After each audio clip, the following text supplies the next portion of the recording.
Okay. All right. Welcome everyone to the June 11th, 2025 meeting of the CB2 Land Use and Housing Committee. Want to give it 1 second? It Sure. looks like the attendees are still. Oh, they're still processing. still processing through. Okay, that's great. Takes a second after we start. Okay.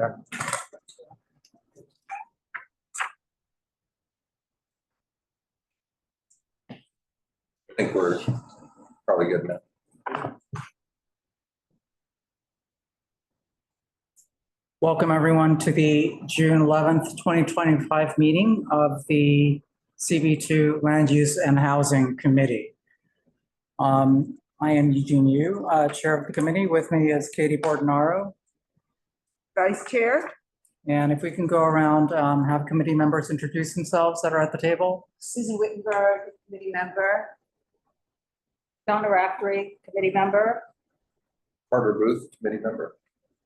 And online, Hi, Stella Fitzgerald, committee member. Hey, Arturo Fernandez, committee member. and then we also have Valerie De La Rosa, Chair of CB2 online. And then also in the room, Matthew Ferrer. CB2 member. Is there anyone else online? Stella. Oh, She said hello. Okay. okay. We have two items on our agenda today. The first is a continuation of our discussion on the mayoral and city council charter revision committee.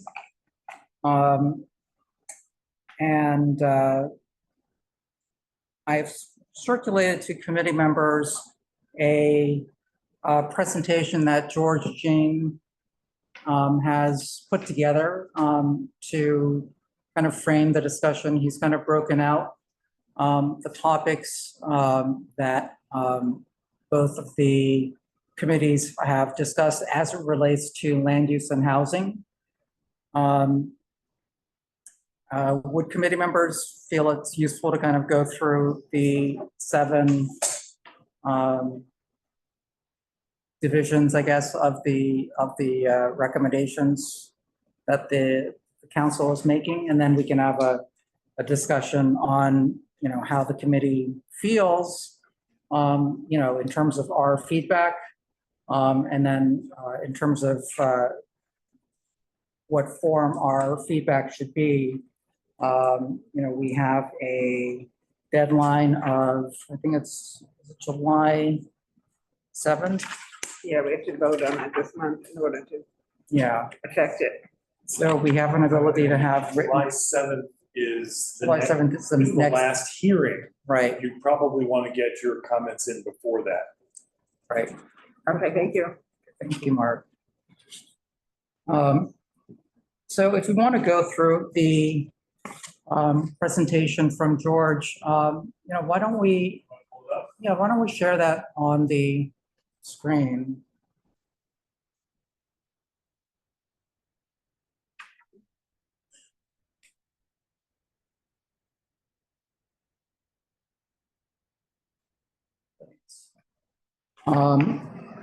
And this is a continuation of our discussion from last month, but I think it's helpful just to kind of refresh our memories. So we can go on to so there are essentially 2 committees that are putting forth visions for how the how the city council charter should be revised. There's the mayoral charter revision commission, and there's also a city council charter revision commission.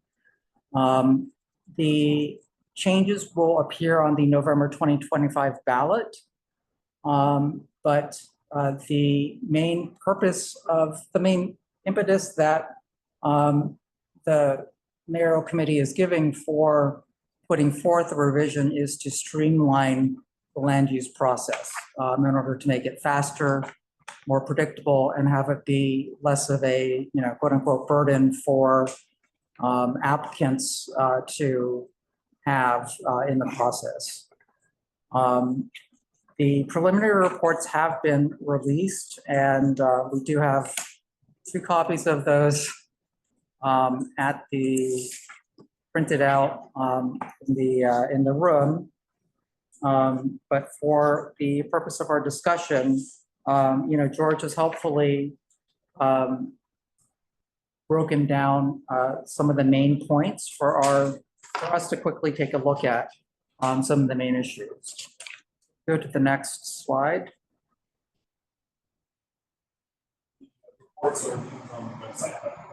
Thank you. Sure, thanks. Yeah, so the reports are linked on our website, as well as this, the presentation deck that we're going through. This is also linked through the website as well. But the mayor's preliminary report has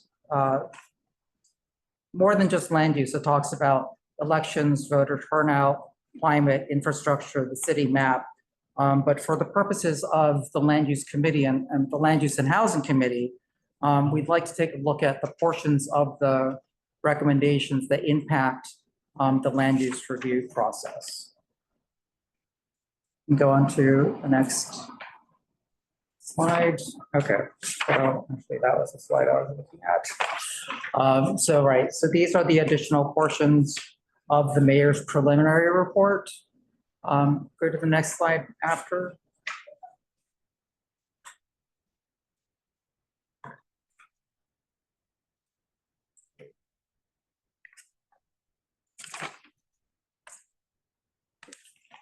This my version is.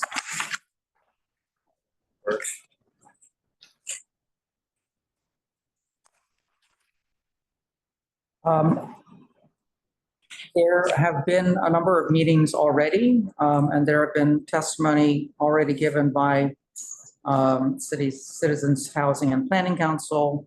And this is also linked through on the presentation. The next slide after. This talks about the timeline that we have for, both the meetings that have occurred as well as coming,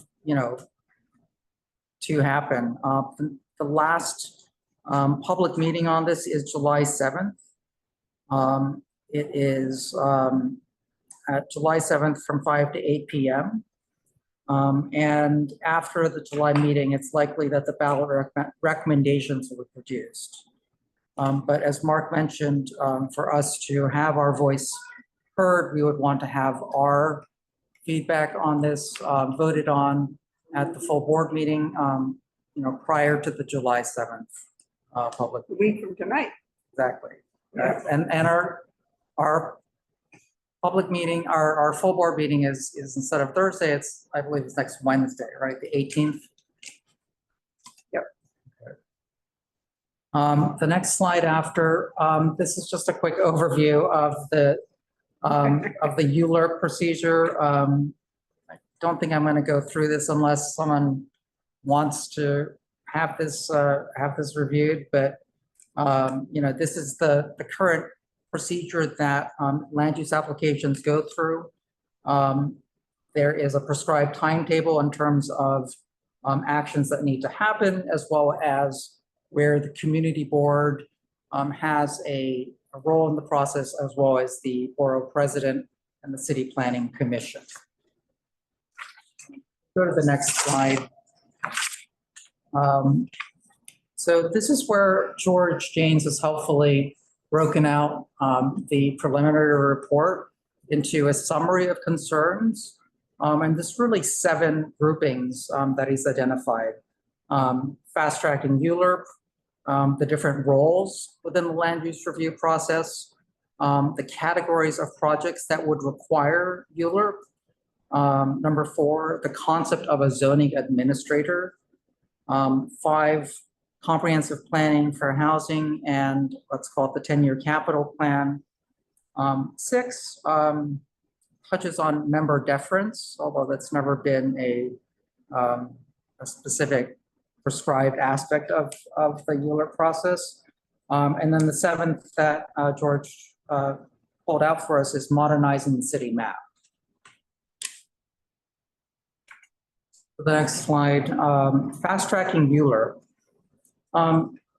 So this is one of the areas that the Mayor's Commission has focused on, and they are looking at ways to make changes to the ULURP timetable. So that's that prescribed timetable that was several slides prior. The purpose is to reduce process costs, and these are the overhead costs that would be for any applicant to a land use review process, and help facilitate certain types of development.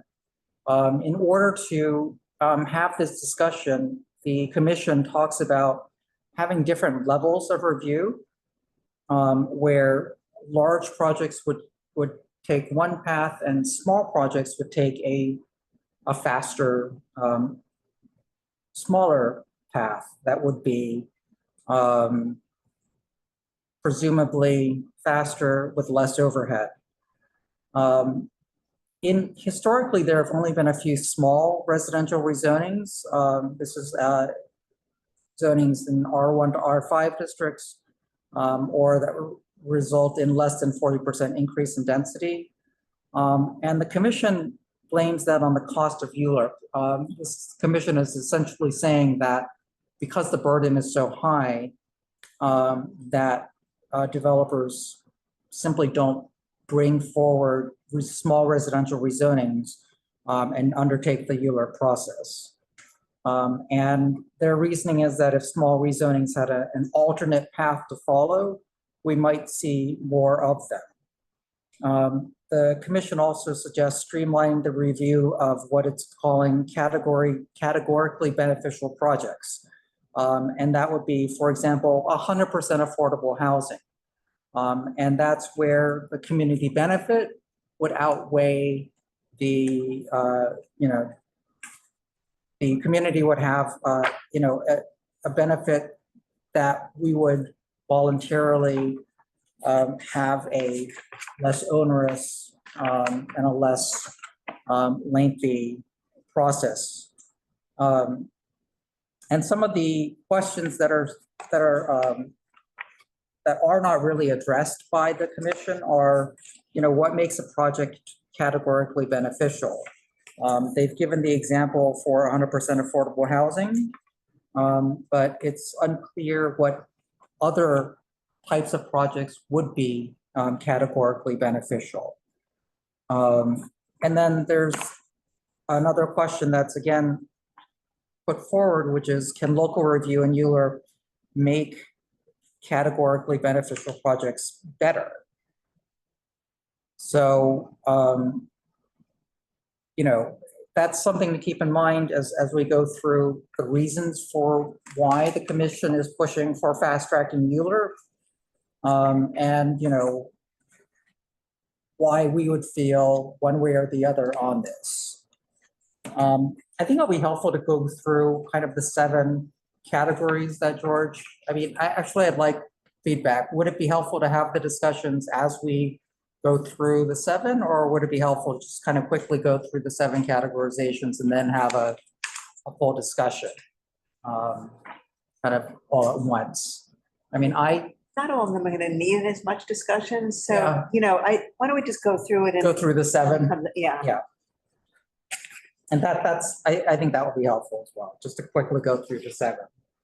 The next category that was identified is having additional roles within the land use review process.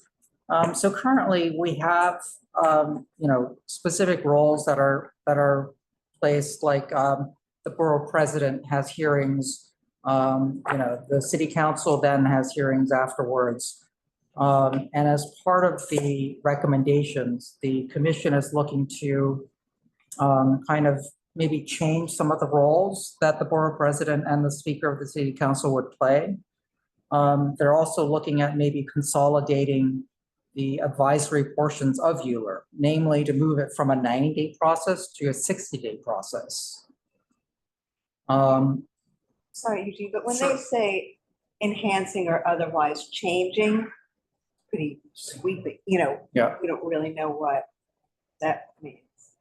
I don't think it's specifically named as to like, Doesn't matter yet. Well, oh, I think, I know the Board of Presidents touched on, but the two commissions are saying different things, and I think we come out with the city council commissions. We prefer what the city council commissioners say, what the mayor say. Right. But I think though that what was George pointed out, it doesn't matter. As long as this exists, this is what is in play. It supersedes city council. It's not an either or. No, I know, The yeah, mayor's, Right. yeah, but we like the city council's It doesn't. reactions, I mean, the mayor's is the one that is Right. Yeah, ultimately, the- that's gonna, yeah, the city council won't be in play for another year or two, maybe, even. Because they can only have one charter revision on the ballot at once. Right. This is, but they had one last year. I mean, Yeah, so, the mayor is on his in first. but I don't think the other one waits. I think it just If they want it. has to be brought back again, I believe. Yeah. yeah. I'm not disagreeing. Okay. The other aspect that they're looking at is moving the city office space acquisition application. So from CPC to the comptroller's office. I think that's not the mayor's recommendation, it's the city council recommendation. And I don't know that we would necessarily, I don't know that we have much of a, I don't know that it really matters to us one way or the other on this one. They do specifically talk about having a new zoning administrator role, and that's significant enough that George pulled this out as a separate discussion point. But it's also significant that the commission doesn't look at changing the community board's role in the process, at least for projects that qualify for ULURP. So they're really looking at maybe modifying the borough president's role and kind of streamlining. I think it's more streamlining the borough president's input on this. Well, I actually have things to say. Sure. On the bullet 1, anything that changes or lessens the role or impact of the borough president or the speaker of the city council takes the local voice, takes away from our local voice. So we don't want any, enhancing is fine, but changing, which I. That's why I brought that one In up. other words, Yeah. reducing the power of. right. Yeah, so this, enhancing is fine, diminishing is not okay because it takes it away from us. Second point, that going from 90 to 60 days. I mean, last time when we were here, we said we already don't sometimes have enough time for, for a big project. 90 days is we're scrambling. Mhm. And so going down to 60 days seems, again, not good for community input. We don't really care about number 3 because I don't think it seems to affect us. I've never seen in all our years having anything to do with that. That's okay.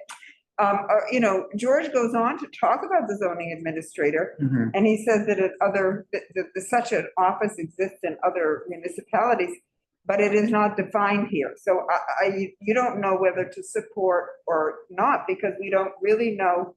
It's still a nebulous concept Yes. in the as Yes. the way it's introduced. Yeah, it's not, it's what is a zoning administrator? What do they see its role? Right. Although we still have the same input, the problem is the time. It says, we're gonna have input, but we're not gonna have as much time to give our input. And so I think that that's where I am on that. Yeah, and I think it's also, we talk about consolidating the portions of ULURP and going from 90 to 60 days.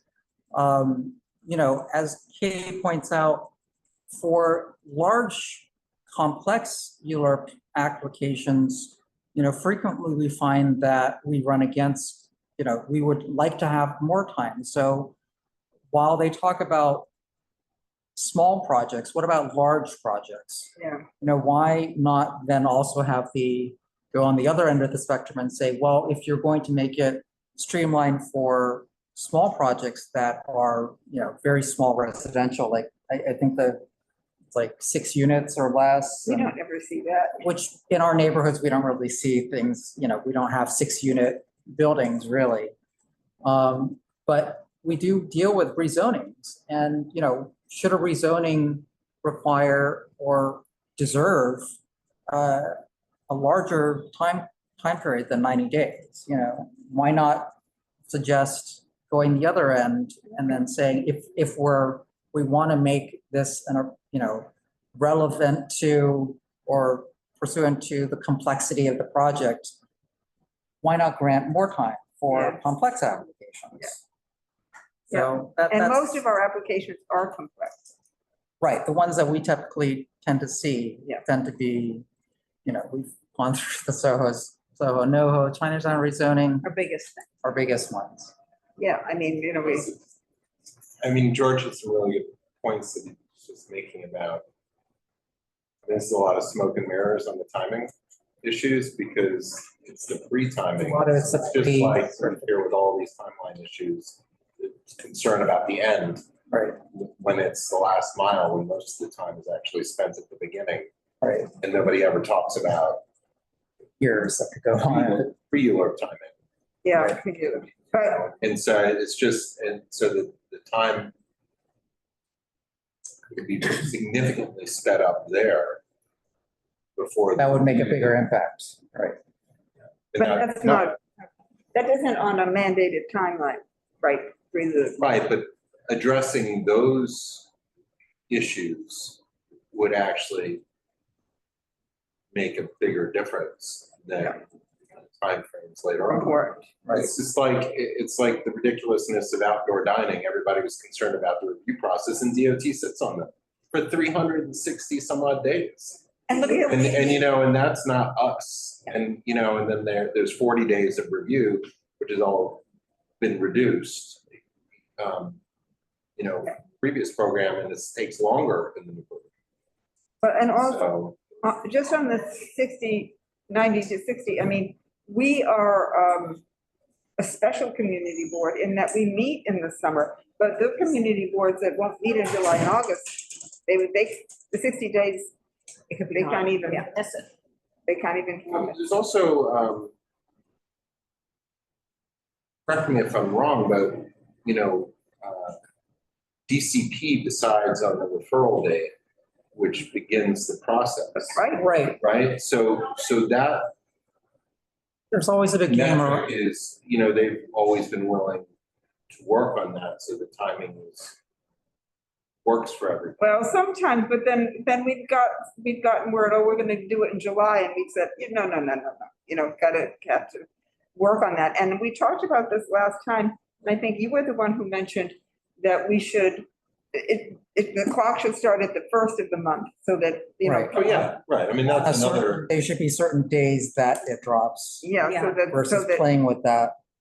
yeah, because Because it's drop it's it. usually a game as to when that, that's what I mean, and they try to accommodate, which is just, which is a strange thing, but that is very helpful for the review process to have a little more certainty on the rolling right, timeframes. and to help. That actually with our helps schedules. speed up.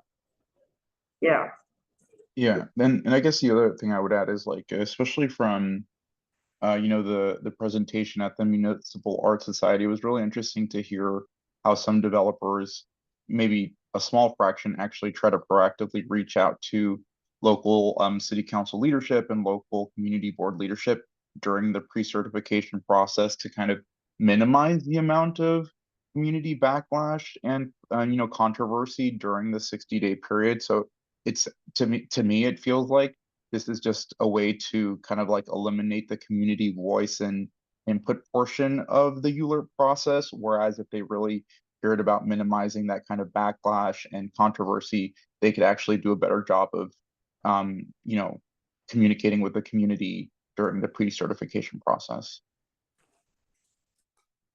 Yeah, and the smart ones do, try that. Yeah. But it's not codified, Arturo, so, it could be a catch as catch can. Yeah. So what are we saying about the pre-cert? Do we have any comment about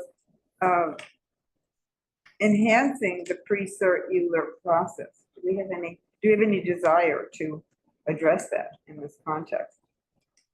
I wish I knew a little bit more about that, because one of the things is preliminary information on something coming, which the DCP at different times of different projects has been very helpful, right? They've shared information, this is coming, hey, this is going to be in the pipeline, Right. and at different times, so it helps everybody move. So we're not Plan. gonna, Plan we're not, properly, right? And- we're not and surprised. Be aware and right, not be surprised. But if there were a way in which to be more forthcoming of projects in the pipeline, I think that would make a big difference with some preliminary information. So just as the way that, there are other notices provided that something is coming down the line, Mhm. that could also be That could be helpful, yeah. right? So everybody knows what's in the mix. Yeah, I mean, we're seeing also, a similar point, but less community engagement. If you look at Soho Nova rezoning, which went on for months and months, Right. then Hudson Street, the affordable housing building was reduced, and then we have Gainsborough, which there was not, or compare, Yeah.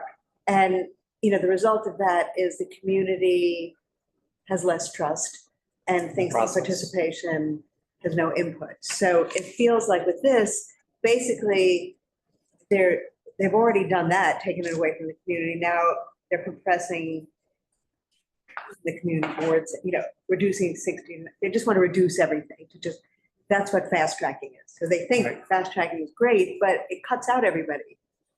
And that's interesting because Gainsborough Square has been put under the aegis of an agency, which is by definition less involved with the community. And we might like to say that the EDC should have, Yes, that have was to, surprised. EDC should have to come, EDC should have to, Followed by the same, yeah, it should follow Yeah. the same rules. instead of bypassing Yeah, this. yeah, not customary to route. buy, Yeah, there's custom that we're used to, but there's nothing, I guess, I don't want to say, I don't want to jinx us, but there's nothing to say that DCP can't, it could be less helpful in the future. And there would be nothing to stop them Right. from, Which seems like it's kind of the idea. The other, and I don't know if this is, it's a comment, I think I've made it before, is that there should be reviews of these ULURPs after the fact to see their if effectiveness. they're effective. Right. And that commentary we should try to fit in, because we see, for example, in Hudson Square. Right? There's so little housing being developed because it was business, there's so much wealth in the business community that they've decided to construct buildings, office buildings instead. Right. But there's no examination of that, and there's no revisiting to address the failures of meeting the city's needs. Or we're already seeing, 26-story office building in NoHo instead of, that chose to build the office building instead of Right. housing. And these choices are constantly made in our community towards the business, but there's no reevaluation of that to tweak them to meet the city's. There's no city agency that holds, DCP to be accountable. Well, the flip side too is that the city has said that building more office buildings is important to them, but this was before. Right. That hasn't been revisited. And now we have a lot of Now housing is, vacant office buildings, but we still have new headquarters being built. Because the money is available and it's cheaper to build on a lot that is underdeveloped. But that commentary, I think, is important because this is the opposite, but there's no review of. Of a large land review process, like, Yeah, I mean, Andrew's the only one who's done the review of the NoHo Soho and come up, right, it falls to like Yeah, yeah. like a not-for-profit. Yeah, The first things we've seen haven't really materialized, and a bunch of those sites identified aren't real. Going into that. And the city prioritized it as the third business center in the city. so therefore there's no, yeah, so I like that comment. Yeah. No reevaluations previously. Yeah, there's no account. Because I think that if there was a mandated review looking back, we'd have a better information even for this process of how to improve ULURP. Does it make a difference? Yeah, Right. You know, For future dealers, right? Yeah. If we would have more data and the points. to go on. effectiveness. Yeah.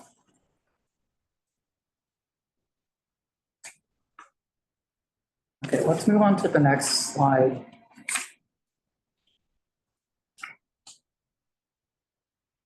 So this wait a is, minute, so the new, I just want to make, did we go, Sure. the new zoning administrator role is undefined and was for the last point, even though there's no change in our role, the time is a problem. You know what I mean? It says under number 2 that there's no suggestion of changing the community board's role. But Right. by restricting our time, that impacts our role, our ability. So I think we can make a comment there. Now we're on number 3. yes, yeah, and we'll revisit the zoning administrators number 4 as well. Okay, good. So 3, this is the categories of projects that would require ULURP.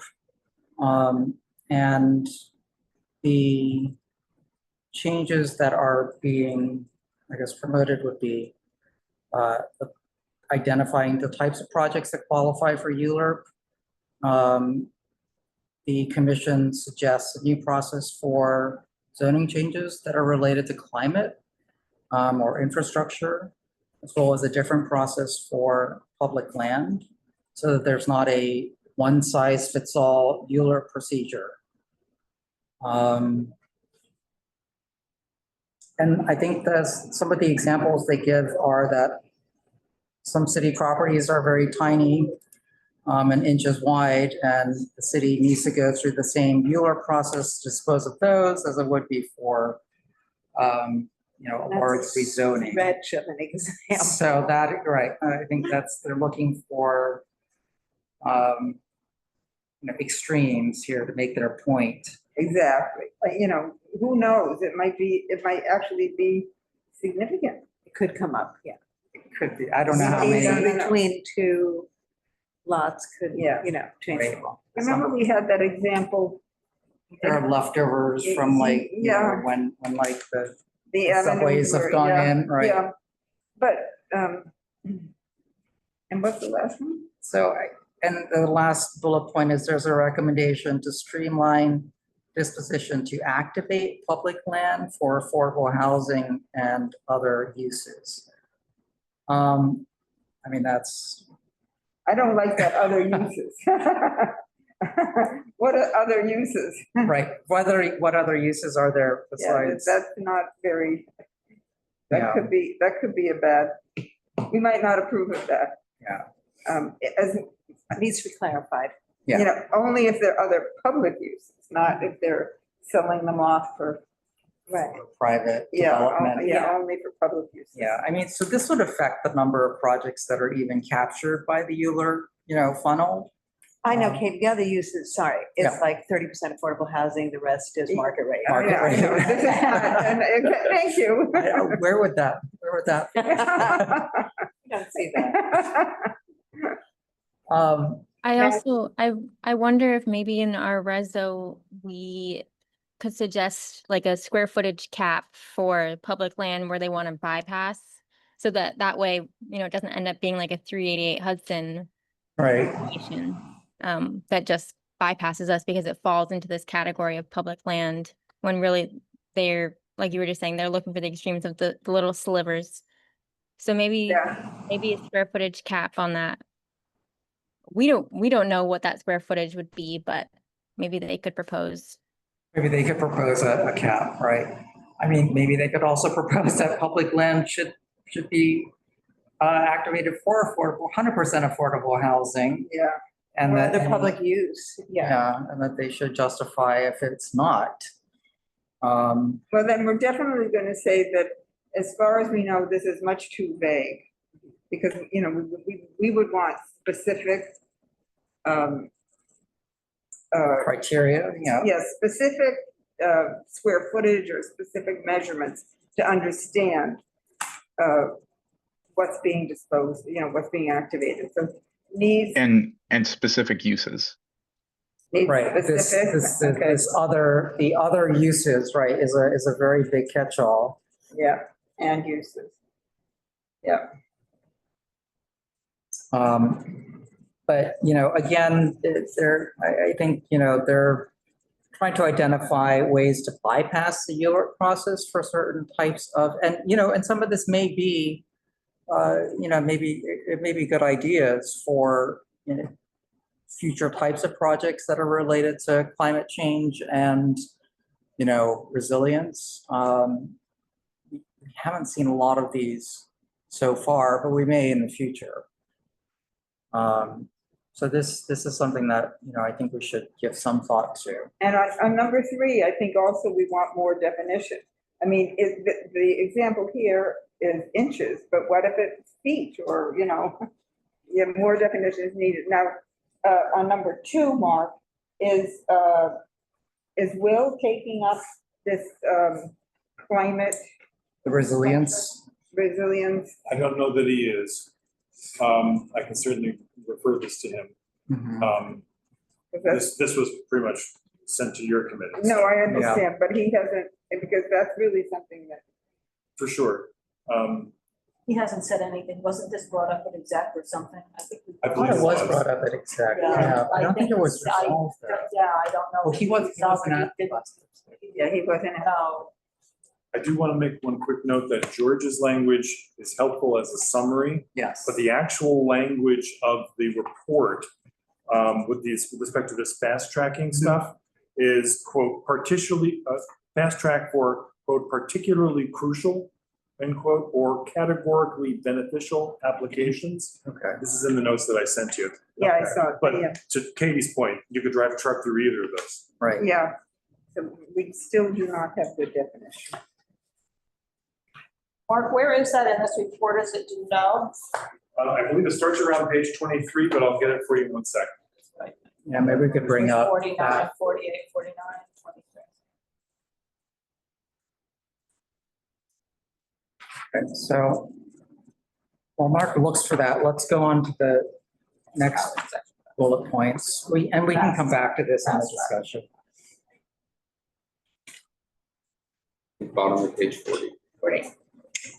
Yeah, I'm just looking at the climate, and it's about promoting electrical vehicle charging, voluntary buyout programs for people in flood zones, promoting resiliency on public streets, on public, yeah, and property. So those are good things. They're but- very good things. I mean, every time it rains, I find it hysterical. They put in all the ramps, you know, that they had. I know, and they But get, didn't do anything about the drains. Yeah. So the ramps are going right into the area that nothing's draining. It's insane. Every single corner is, A puddle, since yeah. they've changed it all. And they didn't think through because it used to, because all those drains are on either side Yeah. of those ramps. And now it's just this. So everybody who's successful needs to walk into the middle of it. Go into a small little pond. And I think George actually helpfully included on the next slide, properties that the city has not taken for back taxes. So if you go to the next slide, Mark. Oh, no problem. Yeah, so apparently there are, all the red dots correlate to scraps that the city could reclaim because of back taxes owed. But these were the previously taken. Oh, these are, They already. but they would need to dispose of To it. dispose is through, yeah. But I think again, what we would say, how big are, how big they are. Yeah. The bigger ones have one need and the smaller ones have another need. And I don't even know that there are many in our, I saw one, is there one Close to red us? dot? close I don't in know, our I don't CB2? Scraps is an unusual term. I know. I don't think there's anything in CB2 that I can see. New York covers our area, so.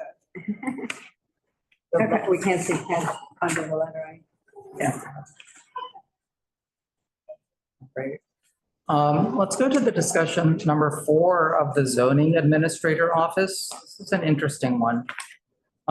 So in the 1961 zoning recommendations, there was a concept of a zoning administrator that was put forward, but that was never adopted by the city. George points out that these are commonly found in other jurisdictions, but their powers vary widely. And so it's not a new concept, is his point. And if we go to the next slide, we can see what the commission has put forward about what a zoning administrator would do or why it would be helpful. So it might be that they would have authority to disposition actions for small developments, for example, up to 6 units or 35 feet in height, or insignificant types of small variances, like parking requirements, or commercial overlays. And this would be a new mechanism for dispositioning and doing some actions that currently would go through either a BSA action or go through a EULR. But the report doesn't have any detail on how this would impact public input on these actions. So whereas a zoning administrator may have the power to have an action, on a small development, where's the role for the public to have input? Is there a hearing? Would community boards be able to provide input? Would community boards even know about the process? And so there's nothing prescribed for hearings and nothing prescribed for how community boards would interact with the zoning administrator. And so I think we would have some, thoughts on that as well, just because this would essentially take these through a different process entirely, right? I mean, I just did a search in the AI. I don't understand how we would use it. A zoning administrator is a public official responsible for implementing and enforcing zoning ordinances within a city or municipality. We have an entire department about that, The BSA, right? and Yeah, DCP. And DCP, right? They interpret and apply zoning regulations, review development proposals, and ensure compliance with code. They're the go-to person for information and guidance on zoning matters. The only thing is I don't really know how we duplicate so many processes that we have. Review applications, DCP. Interpret zoning regulations, DCP. Conduct public hearings, that's us. And DCP. Right. Well, I think it's less duplicated and more, it would be an alternate process that would essentially bypass the current process, right? Yeah. It's either duplicative or providing technical assistance. That looks good. Maintaining records. But DCP already does that. I don't understand. We seem to have a structure. I mean, we seem to have this. Yeah. I mean, I think it'll be interesting to see how other jurisdictions work with the zoning administrator office and look to that for examples of how this would work. if you Google it, then it says, you know, they have a zoning administrator for a county. And I'm thinking of a big county that doesn't, you know, with a more rural. Maybe like a rural, exactly, like an Yeah. upstate county, for Yeah. example, right? Yeah, that's what I think. I don't know how we have such an elaborate zoning process here. I don't know that it would, how this would help. I don't understand. Yeah, and it's also, as George points out, it's very vague in terms of how the role would incorporate any kind of public Okay. input. And we want, and we do not like, you know, we want to see the apps. We want to see the application, so we don't want to be bypassed. I mean, I think we've seen, you know, very recently what happens when a process happens where the only role for the community board is we're notified. Yeah, Right? I mean, we saw that recently with 43 Bleecker, where they came to us to let us know that they were going to pay into a fund for affordable housing offsite. But even the applicant was confused on why they were here. Because there was no prescribed role for the community board. And I think we would face a similar. Well, in that case too, I mean, they were misleading. That as well, right? That wasn't a very good first, that wasn't a very good first Yeah. I mean, one of that those. was- It we was did get that letter from HPD. Was it shared with the whole committee? that they were going to look at it. No, well, no, or the law board. Can you, and Mark pointed out that they didn't answer our question. Oh, because I mean, Yeah. the numbers were false. Our I mean, Charles? that- they were, Could that letter be shared? Yes. you know, Yeah. We can share that letter. Sure. the letter, Thank you. yeah. I mean, they were not wrong in saying that the square footage was used residentially before, but it was not legally used. And it was never properly recorded. And then they use that. As the I know, as the basis. Which is, and as a basis, and then it Yeah, produced so few units that. I know. and I don't want to derail this conversation, but we did receive a letter from the law firm where they said they would research it. Thanks for letting them know and that they would take a look. But it's not the law boards. It was It was HPD. it was HPD, I think, sorry. Yeah. It was from both the law board Okay. and HPD. But there wasn't a resolution. There were simply that they were, But going to Mark take a said look they at didn't it. answer our question. but, you know, I think Katie has some good points that, you know, the zoning administrator, why duplicate a process that we already have? You know, and there may be good reasons to do it for, again, they're pointing out these small developments. And I think they're looking for an alternative process to disposition these. I think that the smaller changes or variants also, needs to be more well defined like that. It seems like a process that could be absorbed by existing agencies. I don't think we need a zoning administrator to do that. And I think my concern would be like, what does this zoning administrator potentially become is a concern. And also even on the smaller developments, I start to wonder what starts to happen if lots are, like sliced and diced Divided, or right. not kind of holistically considered. So I'm less concerned about the small changes or variances, but definitely that would need to be defined. But even I feel like smaller developments, quote unquote, could end up becoming a bigger thing that it's being advertised as.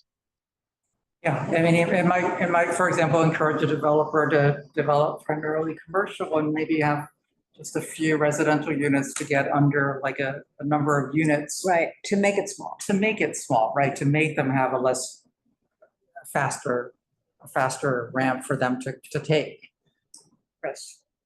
A developer Marky- will play the rules, right? And if we're Yeah, giving an yeah. additional set of rules, we need to anticipate a developer will be smart and structure a project so that they're gonna have the faster approach.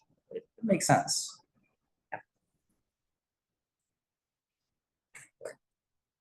We need to wait for Mark to come back to get to the next slide.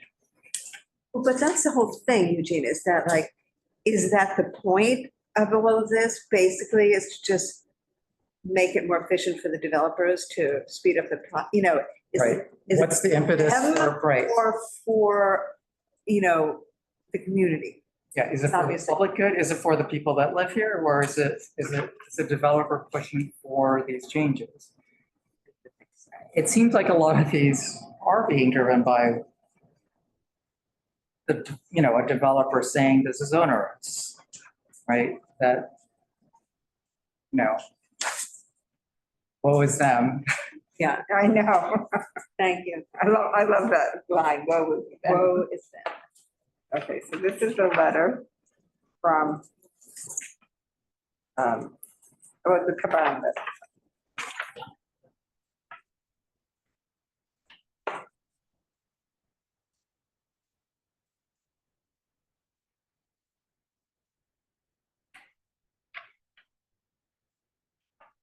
Yeah, so Arturo and Stella, we were just looking at the letter that was sent from, just a small detour from our discussion, but it's the letter that was sent from HPD and the Loft Board combined to us about the 43 Bleecker application. I'm just going to read a small section of this. HPD and the Loft Board have conferred on this matter. We confirm that the building contains 6 interim multiple dwelling units, of which 5 have been the subject of sales of rights. The building units are still under Loft Board jurisdiction. Based on documentation submitted by the project architect, the development will result in a total of 11 residential units with an increase in zoning residential floor area. And then they talk about the MIH program in general. And then it concludes, if HPD deems this project eligible to satisfy the MIH requirement through a payment into the Affordable Housing Fund, this will be the first project to pay into the Affordable Housing Fund in Manhattan. So it does confirm our suspicion that this is the first ever. It also then confirms our role in this, which is that while community boards must be notified of MIH projects are now, as of right, and do not require additional public review.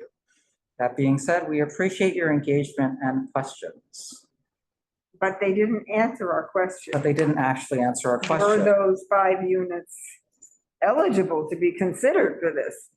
Which we think not. And I think their excuse is that it's as of right anyway. But we can't approve illegal things. So we can take this up separate. I think it's worth it. Well, the reason, Go ahead, Carter. remember, is that the 2 things, so by having that many units, they can increase the pre-existing square footage, which then allowed them to be exempt from requiring affordable housing on site. Right. That was, Which allowed them to the option to pay into the affordable fund at all, right? since most of the housing that's developed here is for sale, right? It's co-op or condos. Condos, I guess. It allows them to not have rental units, which, because the affordable units would need to be rental units, is my understanding, right? And a lot of, in our community, people aren't building rental buildings for the most part. You can have affordable co-ops, but they don't really want to intimate. But I don't think they are part of this program, That's interesting. right? And they That's wouldn't, my loose they understanding, wouldn't but, want the. and maybe that's something we should advocate for separately, actually, is maybe affordable sales units, right? Because if they're gonna do that, at least you can factor it in for us in our community, so developers can. 100 Barrow Street had affordable sale units in with the luxury, in the basement, or, How did that work? well, they're half step down, so the windows are sort of halfway at the sidewalk, bifurcates the windows. But they did have 2 or 3 or 4. And they were ownership. So it's been done before. Yeah, it's a co-op.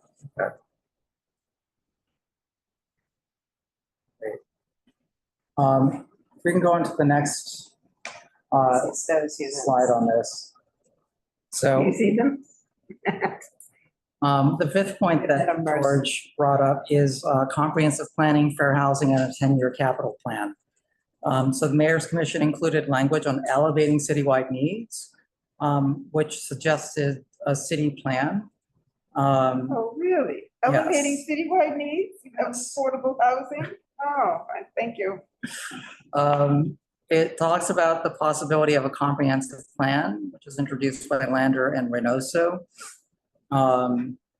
It examines imposing fair share housing requirements using models from other jurisdictions, such as California, Oregon, New Jersey, and suggests that the charter's capital planning processes may need to change in order to ensure investments in infrastructure, transportation, and neighborhood amenities in concert with new housing.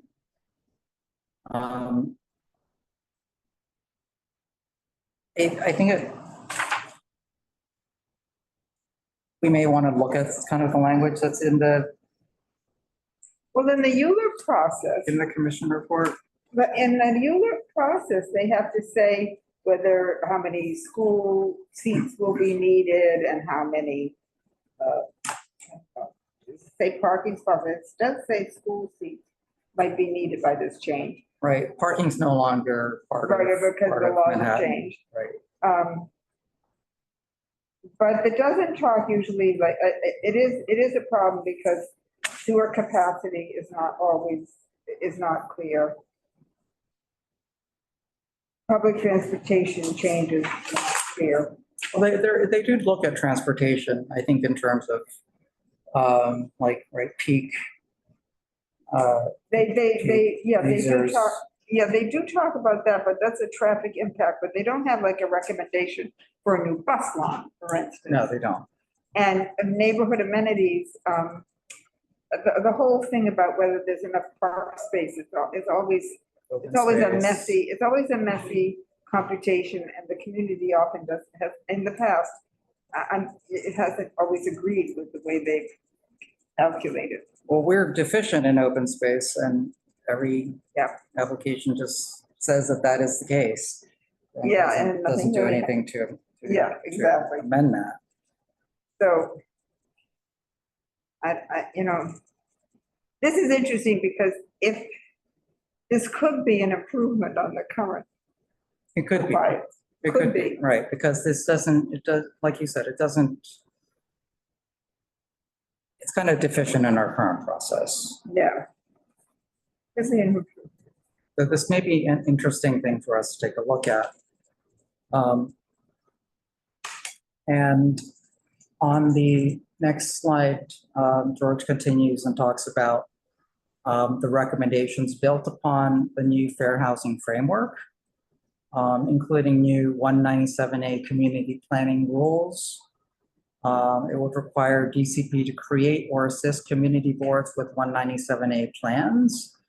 It would require agencies, including community boards, to incorporate fair housing and housing targets into their planning processes and explore a future charter amendment to increase the number of votes the CBC would need to approve applications that are disapproved by the community board and the borough president, so that there would be a higher bar essentially for CPC to go against a community board and borough president recommendation. So. this- I like that. Yeah, this actually Surprise, yeah. would, Yeah. fortunately, this isn't going to be on the ballot. That's going to be in Right. November. So this is a future, We could say that these should be in the mayor's commission. right? This Yeah, is interesting. Go ahead, Arturo. Yeah, just to Katie's point, I think comparing the two, right, they're kind of a world of difference, whereas the Mayor's Commission recommends a hodgepodge of, different ideas and kind of some questionable potentially enforcement mechanisms for fair share housing, which like I enjoy the concept, but even as we see, it's so hard to find land to develop in CB2. How would those targets be set and would they be realistic? Whereas the City Council's Commission report and their focus on 197A, which is, I think, and ideally a good process, but we just don't have the resources, right? How would CB2 find the funds to have consultants and folks to work on something to develop like a 197A plan. And obviously we would need more help than that, and kind of thinking about that in a more efficient and holistic process. I think the City Council Commission does a good job pointing that out. Of advocating. Community boards community boards. have pursued that. They don't have as much stuff coming to them.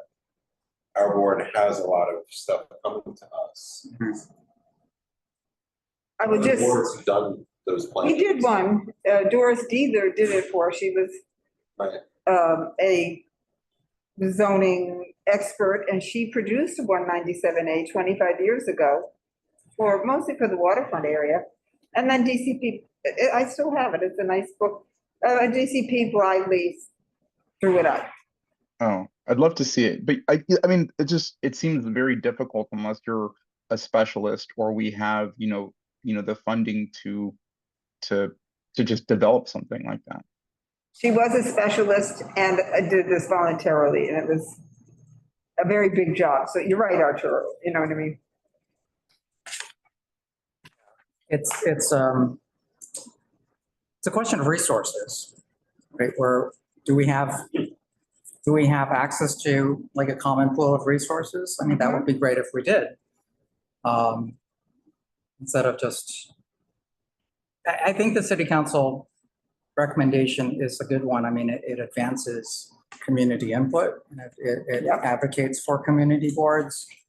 But the next part of that may be, like as Arturo was saying, resources, funding, maybe actually hiring a team of consultants that we could tap into. Instead of depending on, especially with term limits, depending on, volunteers that, it takes time to build up some of that knowledge on committees and then to have to go through and have new members, constantly come on as old members come off, it's very easy to lose some of that knowledge. But it's just interesting to see kind of the difference between the mayor's and the city council recommendations on these specific topics. All right, the next one, member deference. So this is an interesting one. Considering member deference has never been a codified, it's primarily just customary, right? There's nothing that says member deference needs to be done. So it's interesting that the mayor's commission is specifically attacking it. Something that's not there. Right. Saying it's a barrier to, so I'll just read these to be fair. The mayor's commission identifies member deference as a barrier to development in certain areas, the balancing citywide versus local priorities. As member deference is a city council convention and not a charter mandated process, there's no specific recommendations for a charter amendment. However, there are vague suggestions as to changing the role of the city council speaker and the borough president, both of which may impact member deference. Well, this takes things away from the community. Right. I mean, isn't the whole point of a local council member to be an expert on the local environment, right? Yeah. We've also had it work against us in the past as well. I mean, exactly. So it's not always a positive. However, Nevertheless, it is the representative that the community voted for, which Right. is different than someone from another borough objecting or preferring your plan and overruling that person. So right, it's giving power to, Yeah. It's. what's the point of an election? Better or for worse, if your person. Yeah, to be overridden by, someone from another area. Right, And the borough president is also closer to us than the mayor, you know what I mean? right. It is a double-edged sword, but those are the people. But it we have also a gives us, relationship with. and it also gives us, an advocate to try and petition and take our concerns to. I mean, and they do change, they're not Right. permanent. They, Right, city council members change. There are specific recommendations. Oh, are there specific And, recommendations? Oh, okay. Yeah, that's those there. Oh, okay, let's take a look at these. Oh, this, I specific- don't like Okay, this at all. okay, do you want to go through these then? Okay, here's the proposal. Create a 3-member review panel with the power to override a council action. The members would be the mayor, maybe the council speaker, and the borough president. And a 2/3 vote would override. Give the speaker to. 2/3 vote of the panel Of of the the city 3. council? Wait, of No, the 3-member? The 3-member, it's like a So 2 of troika. the 3? It's a troika. I see. Okay, Give the speaker the power to call up actions rather than requiring a majority vote of the full council to do so. Is this the mayor or the city council? It is in the mayor's this report. must be the mayor's, I can't believe it's city council. Give the speaker the power to appoint a member of the CPC, and then allow the CPC to override a council action. No, I mean, these are the elected officials, and you want to override the elected officials. Yeah. That's, Yeah. doesn't make, No, that's really why have an election, you know. Right, Create a ULIP appeals board, consisting of the CPC and the speaker with the power to override the council. That means it's the mayor is overriding the council. so you would have It's taking away the veto power. each you would have a veto? Limit these proposals to those that are housing related. And those are the ones that are most often. Contentious. Yeah, yes. And if it's like NoHo Soho, which has both. they're not, there's sort of a fallacy of being contentious because generally they're attached to other things, right? Like, that's. Yeah. You know, that's the, Here, must retain meaningful opportunities for local input. Meaningful, what is that? So Although giving the power to override local. yeah, Okay, member deference is very easy to get rid of. It's called the council doesn't do it. right, Yeah. yeah. It's like not, it's ridiculous that they're creating other mechanisms to take properly elected, there's already a way to override member Representatives. deference. Yeah. right, of the people in an election, and so it's just absurd. Right, there's like the local council member doesn't have some special power already to force Right. the city council to bend to their whim. I'm just gonna put a big no. There's nothing good in there. I mean, But the way that that's By members. framed, you know, the way that those conversations are framed is to say that, you know, it's overriding the election. Right. Yeah, And right. that is left out, Very undemocratic. yeah, which, Makes the city council pointless. It makes the mayor like. It increases the mayor's Thank you. powers. Right. Things are true. And the mayor typically just doesn't have that visibility or knowledge of a Yeah, local. Of every local issue. No, and we know this for a fact because there's been specific instances where we've tried to get the mayor's attention on specific local issues like Elizabeth Street Garden, Answer, which Yeah. they don't even have a terrible plan. right? Could have, execution could be much better. Yep, and exactly, Gansevoort Square is a great example where if there was Right. additional care to the plan, we would have a better, better set of options in front of us. Yeah. I think this, I agree with you. I think this is a horrible set of recommendations. Particularly because it seems silly. Their member deference is just not codified at all. No. And all of this undemocratic, caballing to get around it is. Yeah, you know, Right. this is the underlying point of this whole, It sounds very authoritarian to appoint a 3-member, a troika. And to throw out, that only 2 of them have to agree. All right, only 2 of the 3 need to agree even, right? Yeah. So, okay, so this is interesting. Do you know where this So this is something we didn't talk about last time, right? So Where number is this- 7 is where is this? modernizing the city map. Is this in Manhattan? Erickson Beach. This is just an example of what the city, I think he did this to show what the city map looks like. I don't know which block this is. Erickson Place. Where is Erickson I don't know. Place? Well, Erickson, It's not in Manhattan, right? Erickson had a large metalworks and actually built the ships, one of the ships. Can't remember if it's the Merrimack or the Monitor that was in, battle in the Civil War and was Is this around the Navy Yard? this. Maybe it's around the Navy Yard, but Erickson's metalworks were in Tribeca and in the West Village. Beach Street, it's in Tribeca. Yeah, 10013, it's right, Right there. down. Yeah, Oh, It's right sorry. there. You're right. All right, it is. Yeah, Right Rebecca. below Canal Street. right near the Ghostbusters Mhm, warehouse. yeah. Oh, okay. Mm-hmm. Yeah, Erickson Place and Oh, wait, Erickson Place. it's I have easy. a doctor's office on Erickson And Place. these little Okay, St. John's Lane, St. John's Church. Right below that, right by the subway. Yeah, come Yeah, out of the tunnel, that whole little. a whole little yeah, area. that fun little turn Loop around it. roundabout, our Green roundabout. space. Yeah. Yeah. So I don't know.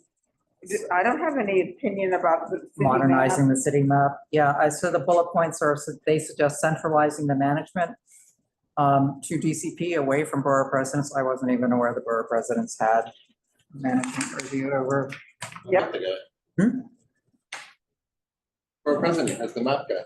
I went down there during Oh, really? open, it's like whatever the open day they have. Oh, okay. And talked to him, and it's a big map, and they have it all. It's The just, older ones all out on the table in the map room. that's really cool. There's a big map of it. It's beautiful. Well, We're quite familiar with them on outdoor dining. yeah. When One Morton Square wanted to not be 100 Morton Street, they had to go to the borough president to get Petition the or ask. name of One Morton Square. And if they really want to change it to Gansevoort Square, they'll have to go to the borough president. It's for the same thing. Okay. So that's interesting. All right. Okay. Consider citywide digitization of the city map. I didn't realize it wasn't digitized. Seems like a good idea. Finally. It's a little, okay, so I guess there's scrolls somewhere. And then city map changes, including changing curb elevations or ULURP actions. Did not know that as well. We've never had one. No. Maybe that's why they Maybe don't get that's changed. maybe that's a climate related type of change in the future. Do we have any comment on this? or- I don't know, actually. Going with the digitization. I guess, I think that digitization is a good process. They should do that. I don't know how, I mean, I like tradition, so I don't know. What does everyone else think? Well, Carter, what do you think? You seem to know the most about the map road. I mean, digitizing it, I think is a good. Yeah, digitizing it's great. But centralizing it to DCP away from the borough, right? I don't, No, one way or the other. yeah, If it's not broke, don't fix. well, I mean, I also think that one of the, which most people don't appreciate, is that the borough presidents have a staff in the land use division, and they participate in a way that is unique and not understood by many. But I think that is a process where they're able to give appropriate attention in each borough to what's happening. And, and we've seen with different borough presidents, they have a different interest level in land use. Yeah. And I think that it's not a bad thing, because we've had great relationships over time with the borough presidents, land use folks who may not always agree, but Right. it's So We have this is- access. This is taking away a local access maybe. So that's the question. Why are we taking? And I'm not sure, as This we is see centralizing. I know. that Do we like that? capability exists yet. At the DCP level. No, to fully modernize the maps. And the reason is because a lot of these are extrapolated information as opposed to exact information. And those maps contain exact information. And for example, what Arturo was referring to with the street widths, Right. even though it's outdated, the sidewalk and street widths everywhere were physically surveyed and measured. And that's where that information comes from. Whereas DCP's information is extrapolated from other sources. Like there's some sort of this, I forget what it is, but like a sidewalk width. It's extrapolated data, and we know, for example, like where every parking sign is located. That's because the city makes money from it. But we were trying to figure out last night, do all the Siamese connections on a building, are those mapped Right. somewhere? Are they? It seems so. And so until all those are in place, that you can feed them in, or there's a transition. I just bring that up because that's to the mapping. That's what we always want. Every single city tree is mapped, Right. but they're not. Other things are not. So can you have a centralized view for? I definitely think there's benefit in digitizing the JPEGs and the scrolls that we've seen. I think what probably That's a lot not of what us it is, though. That's not what it is. It's the underlying information, The data. on the map. It's not Right. digitizing the paper map. It's that it's created from all the data It sources. starts on page 84. It's an interesting, they bring up, because each Yeah, borough does things differently, and I think just scanning this quickly, part of why they're trying to do this is they're pointing out is some respond quicker than others, and they have different naming conventions, and so it might hold up permits because of how you can, I haven't read the 5 pages yet, I just read some of it, but it's not just simply just digitizing the map, they're doing this for, suggesting it for reasons to have a consistency, but there may be problems with that. Yeah, no, and I think so again, I think there's benefit in digitization and centralization of the metadata and the measurements. I think the two concerns are, what happens if this moves from borough president to DCP, and to like where is the data coming from, right? Is it coming from measurements and facts, or is it coming from observational, oh, there's a platform there, but we don't know if that ever got a permit or how that was actually created. I think that's the kind of concern that I would. So, it may take time and See, just from reading the beginning of this, it seems like they want to do this because they can't staff the borough president topographical bureaus. And so that's causing that some offices have the capacity to process things only 3 to 4 city map changes per year. That's because of a staffing problem. So they're doing all this because it seems like they should fix the staffing problem. Again, that's reading one paragraph. There's, I'm just pulling out some of the information, but.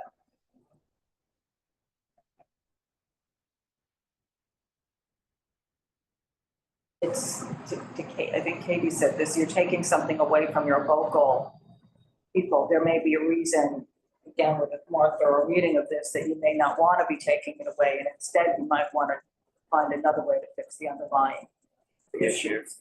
but we could consider citywide digitization of the city map. Yeah, Borough office by borough office, you know what I mean, instead of under DCP. And keep that nice local touch. That's like saying you're gonna modernize DOB and put it under one thing. Every borough has their own department buildings. That's right. And because of historically, it's all based on different systems from when they were different. exactly what they're saying here. And so you can't just, it's all gonna be one, because the building blocks are all. Even the Parks Department, they have borough commissioners, you know what I mean? Yeah. It's too mammoth. otherwise, probably. He was also unpredictable. Priorities of the mayor for. What are you saying, Donna? No, there just says in here, the queue is also unpredictable since priorities of the mayor, borough president, or other officials skip to the head of the line. To me, wouldn't that still, I mean, that's like, that would apply whoever it's under. I don't imagine that would go away. Yeah. Well, the other issue too is that you look at this through the political lens, and I don't mean, politics, but the political of where, if the mayor's charter commission, it's gonna centralize things under the mayor's control. Yeah. And so a lot of these actions are doing that, while there may be other very reasonable reasons not to make those Right. changes. Yeah. And that seems to be what a lot of this is about, right? Is for the mayor to able to assert that office's control over these things, and for whatever reason, the charter revisions that the mayor is put ahead of city council, even though city council's changes may actually come down to the local level and have a more positive effect on getting things done. Right? This way the mayor can change the names of fancy buildings all over the place to satisfy certain requests, where he can't do that now. And we've seen that a number of times, right? Buildings that were previously known by one address are suddenly being known by other addresses if they're in a corner lot or wherever it may be. But the primary importance of that is public safety. Because if you call 911, you don't know where you are. And that's why it's centralized. People don't ever think about that. No, We've had that come up with a few, bars and restaurants that have made up stuff and they're not properly filed. So if you have an incident somewhere and that's what the address is and you call 911, they don't know where you are. or if you try to do a 311 complaint. As some of us often do. Okay, and what do we think about curb elevation? It seems like a very minor detail. I don't know. I don't have it. Where is that? The last bullet point. So changing curb elevations currently is a year process. We've never had one in all of my years on this committee. I think I needed an example of that to know. Again, there may be more to it that it's on instinct, it sounds like that's kind of crazy, but I wouldn't say that without. Right, it must be a big thing in More than a other areas that we don't know. Yeah, Right. yeah. The only thing that comes to mind is on 14th Street, on 14th and 7th, they changed the sidewalk elevation and they add those bus bumpers to extend. But I don't think that went through this That's what committee. I don't know how that worked. You're right, there are more bus bumps on like Broadway and 7th Avenue in Midtown. But because they're temporary, maybe that's how they. Yeah, I think that must be it. Yeah.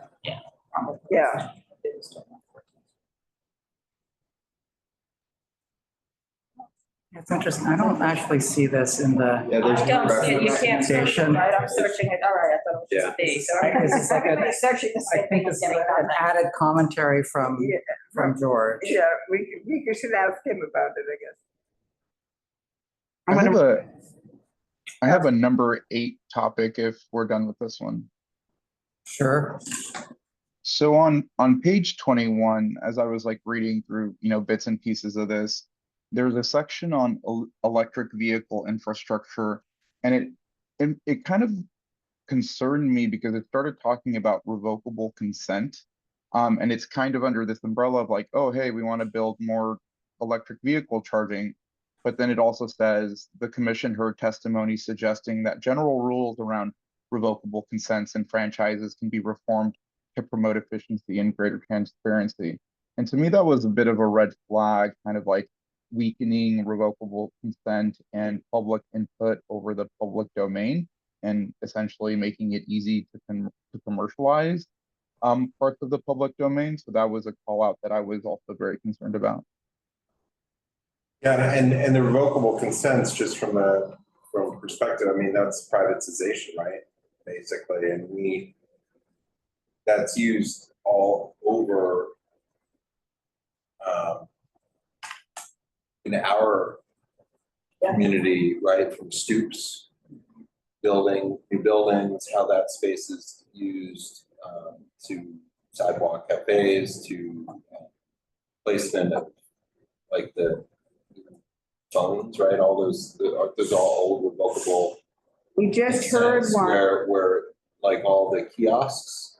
we just heard one about, The Link NYC kiosk. See all the old payphone Like locations.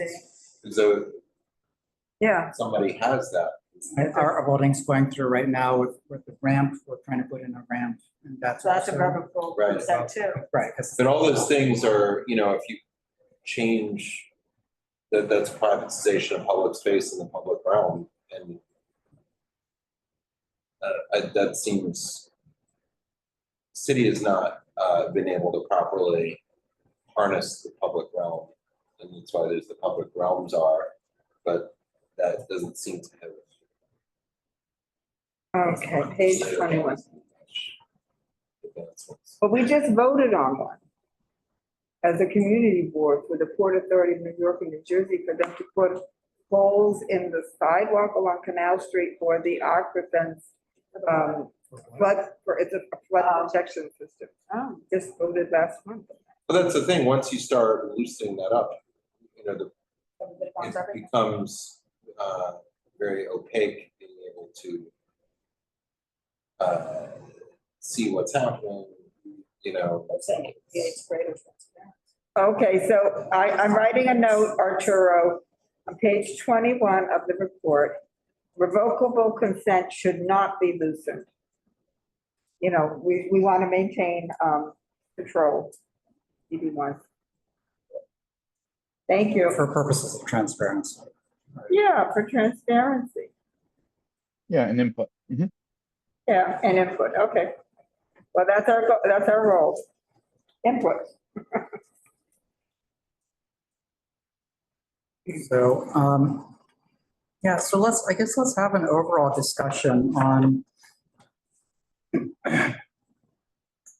some of these topics. So George talks about in the commentary, he has several pages of commentary. One is talking about Euler time and the pre-certification part of the Euler process. So as Carter was mentioning before, right, pre-certification could take years, but it's not dictated by the charter.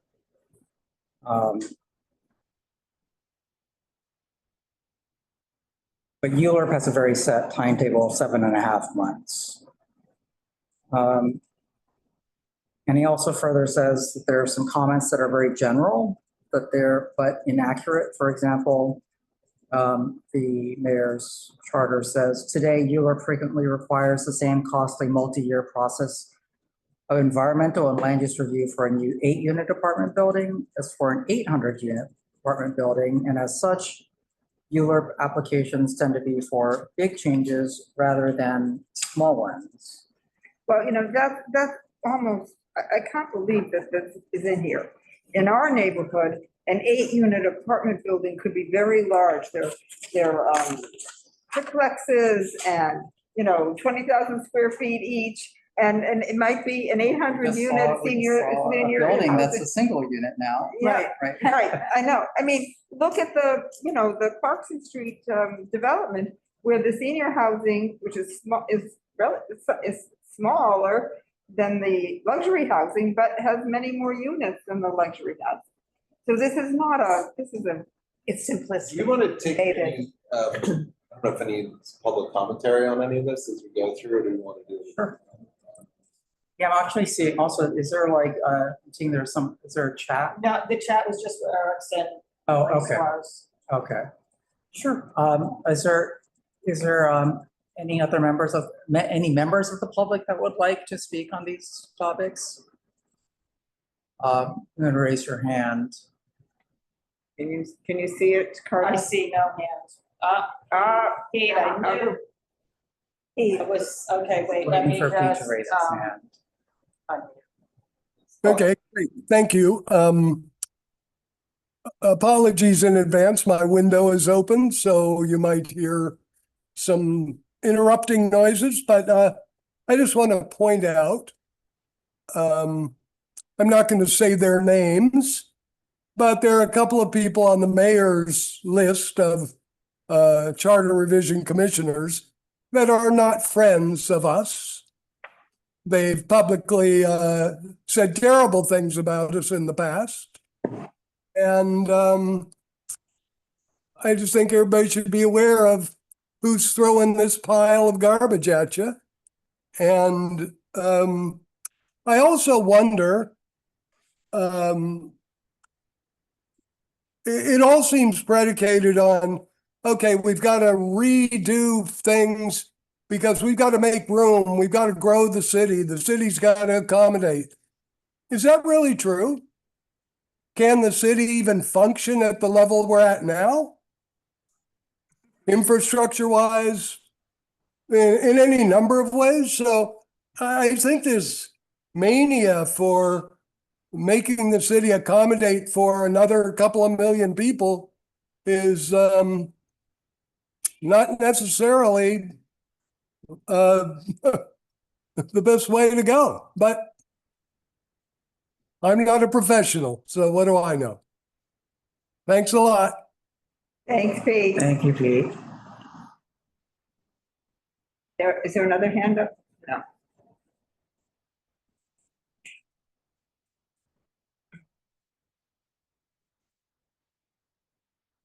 All right.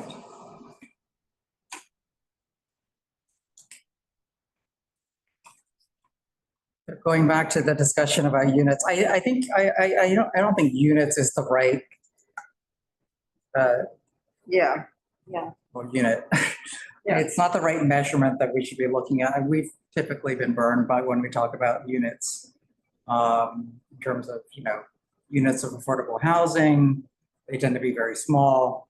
And then we also get surprised when entire buildings get turned into 5 units of housing, and they tend to be 5 units of 5,000 square feet each.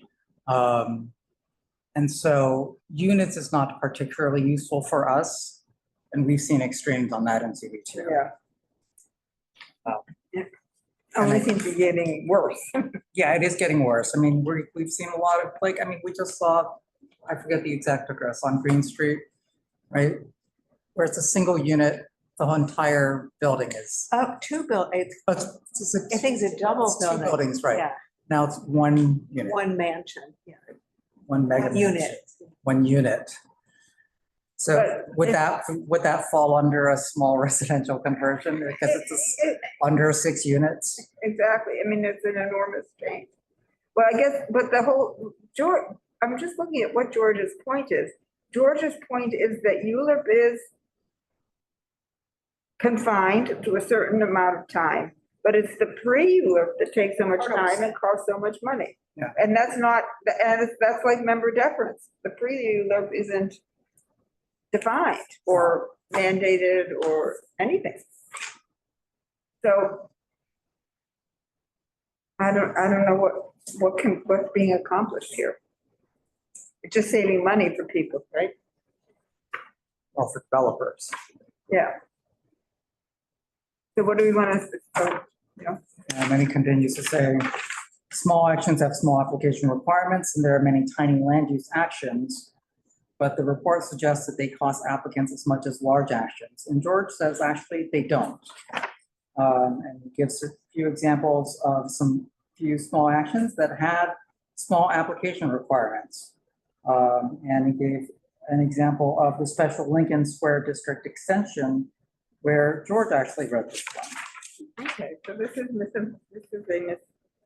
And so his point is that actually the overall cost was low, but the pre-ULIRP time was still several years. And I think the other ones that he's pointing out probably had similar data points where they didn't have large application requirements. So it's misleading for the Yeah. committee to be saying that that all applications take the same amount of time. Right.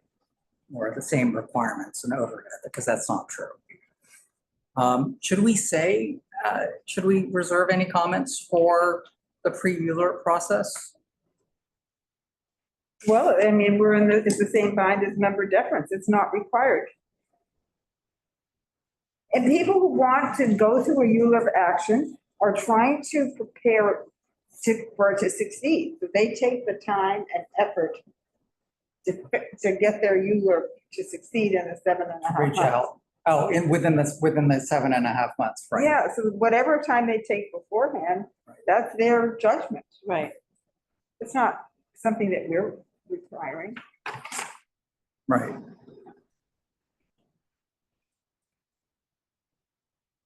And I think his next comment is that there's no discussion of increasing review time for very large projects. First bullet point is neighborhood rezonings get the same amount of time as an extension of a commercial overlay. City of Yes, housing opportunity was non-ULURP, but it did follow the ULURP timeline. And I think we could all agree the zoning text for that could have used a longer review time. I think we did feel that that was rushed. Very difficult. Yes. And the commission's focus is on speeding up the process, especially small projects, but what about large projects, where they don't have anything to say? So I think it's clear the commission's focus is driven by developers developers complaining that, the resources, it's taking too much of their resources to put forward these projects. But, as a community, I would That's the say, last sentence, oh, yeah, which is exactly the. yeah. So there's little appreciation for how projects can improve because of local input during the process. And Gansevoort Square is, I think, a prime example of that, right? If that had a longer period of time in the they're not really doing, If it's we'd still had, pre-alert technically. yeah, but if, in the gestation period, Yeah, they're not taking local input into account, but we're seeing that local input has produced a number of ideas that would be useful for that type of project, for that and make specific it better, project. and make it better Yeah, for everybody. I mean, I think the neighborhoods, local people want a good project, right? I mean, I think for affordable housing, I think we've consistently said we want more affordable housing when we can get it.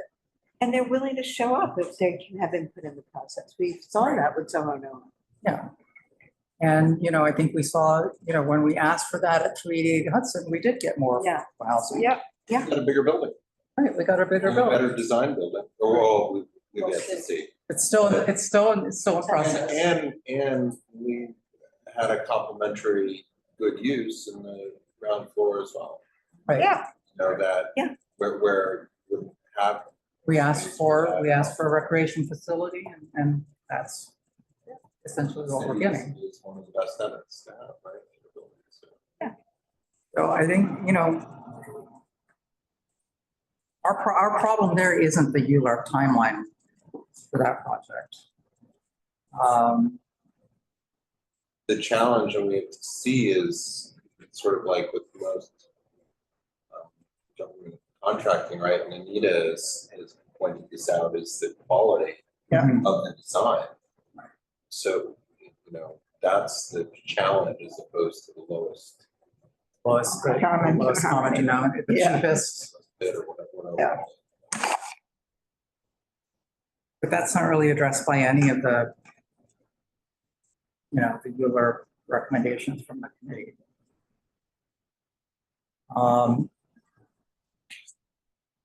Okay.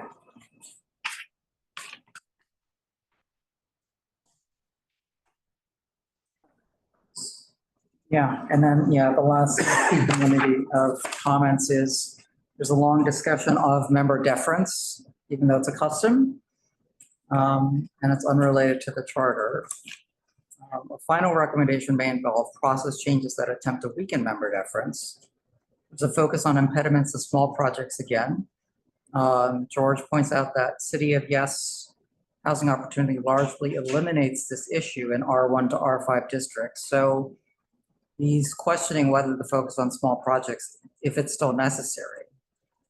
But I think we said last time, we haven't even absorbed the changes from City of Yes housing opportunity. Right. And then this is another change in the same direction. Right. So it's unclear. Why are we doing this? Yeah. Why are we even entertaining this at this point? Yeah, Um, this is quite premature. And then the zoning administrator role, its powers, its application, if applications to the zoning administrator will also go to the community board. We need to understand that to be, to actually really even give comments on this. Right. Yeah, we need a definition. Right, I think the way it's structured is just very vague and we can't really comment one way or the other. Right, we need a definition. But I think Peter's. Comment that we certainly wouldn't be for it if it does anything to eliminate the CB's Right. involvement. Right. It doesn't mean we're for it if it keeps the CB's involvement, but we certainly are against it if it doesn't keep it. Needs to keep CB. And public input. Keep CB involved. And public input. But to qualify that doesn't necessarily mean that I think it's okay. Like if they turned around and said, oh, yes, it does that mean we're okay with it? I don't know that means we're okay with No, it. okay, It just means that we're certainly not okay with it if it doesn't. right, Right. yes. Anything that removes that. Yeah, Is automatically a no from us. Right. we need to review everything. We need to review a well thought out plan for this. We don't know what it means. It's amorphous.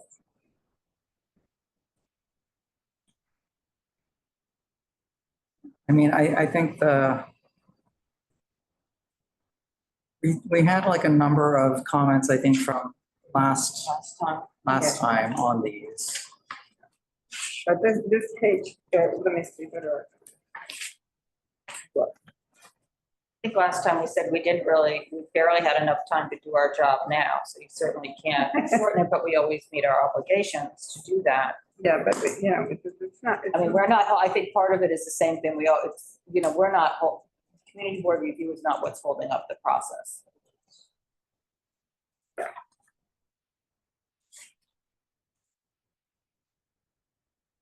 We did say review of design should be required. Right. We also brought up access to professionals and staff. Yeah. In terms of resources. We're just asking, what about concurrent reviews, BP and CB having the same 60 days? We don't, I don't know where I think often we've said in the past, we don't like that because we want the BP to take our points into consideration. After we've created a set of points. I don't know that we said that specifically about this, but I think we've said that about other things. Well, I don't see how it would work because. Our recommendations always roll up, right? Right. Yeah. Right, And- so if and- they're happening at the same time, it's Yeah, not rolling they up. can't roll up. Right, or I mean, it would also seem like it would compete for time, right? If a president's gonna have a hearing or a public meeting on it and it's running concurrently with us. Do that. Hmm? Not aware. Can you think of a single instance of that? What? Single instance of the borough president having a public hearing? Right. I'm just, but here's the public hearing. Yeah, that's true. yeah, they generally, but But I think it's that rolling up. yeah, if they don't have, so that what happens is that they're not able to take the input from us And we're the in shaping community. their response, which then is, Didn't they have a public hearing for Soho now? Didn't Gail? oh, you know what, did she have it or was it the city? Gail had one. Mark, Right. do you know? You're mumbling. Oh, sorry. You were mumbling, so you thought you might know. No. Gail did hold public hearings as the borough president, for example, on the, on an amendment to the Riverside South Special District, and I believe also something in There's Lincoln also Square. that She never submitted building. for anything, Submit anything, you're right. so she never made a submission for the rezoning for Soho, no. But No, she she was. has- I forgot that, about right? that, yeah, she did. No, she was, she, well, isn't that interesting? But, She didn't, Kept waiting to see what. We kept, yeah, and then she was very, is that an example of member deference? I don't know. that was just, I don't think she wanted to step to the, Yeah, that's, what she had to say. But she never said it, which was. That's enough. Okay. Yeah. I know that. that's not the best example. but on the other So hand, there are public hearings, but that's, she did hold public hearings on a number of, Yeah, so they do. Regular about. yeah. she was very disappointed in the whole process and how it worked, which she did say. And I think she did, if I recall, she did speak, she never submitted. Yeah, it never, I remember, yeah, the page never updated with her recommendation because she didn't submit one. And then the time, yeah, her deadline passed and she never submitted a recommendation. It's an optional recommendation. I would have liked to see them, I would have liked to see the borough president submit a recommendation. I mean, they should, are, right, our recommendation should roll up. Yes, And normally it does. Normally it does. so we don't want concurrent reviews because then it can't. Yeah, Yeah, it makes it impossible. right. Um, And then this is what we were saying before, the points that we liked about the 197A page there, those points was that it's more comprehensive planning, but that's not what the mayor's Right. commission focuses on zoning, Yeah, more than comprehensive planning.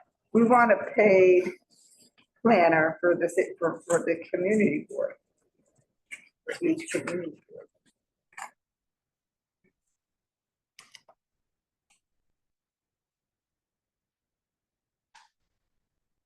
Yeah, so I think it's clear in terms of timing, we do not want a shortened timeframe. No, right.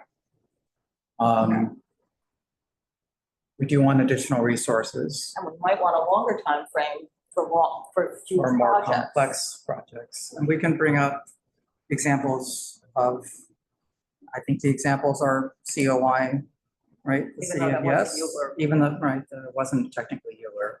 Well, They followed the Euler procedure. right. Yeah. We could use more time. So of something, like of something at the complexity level of city of yes. Especially. Last time, and I actually don't want to say this, but last time we said, if the time is to be compressed, we demand a paid land use person for the community board. Wait, what did we say? We said, if our time frame is compressed, we demand a paid land use person. But I don't really want to say that because I don't want to give them the thought that Open we it, would accept right. the compression. Sure. Well, yeah, I don't know if that's a useful trade-off. I don't think so, but even so, we should have a paid land use person Regardless. of the time. regardless of anything. And it's supposed to be. I think that's in the charter now, that we should have access to a paid land use person. It absolutely is in the charter, just like it's in the charter for the administrative code.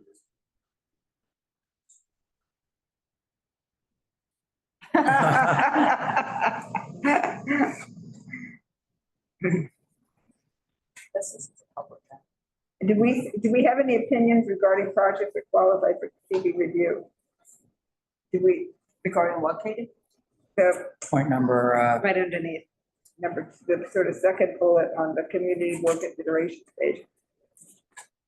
Regarding projects that, I think we do. I think that we want the MIH to become Well, review? why don't you do it the other way? Would it be okay for some actions to skip the CB?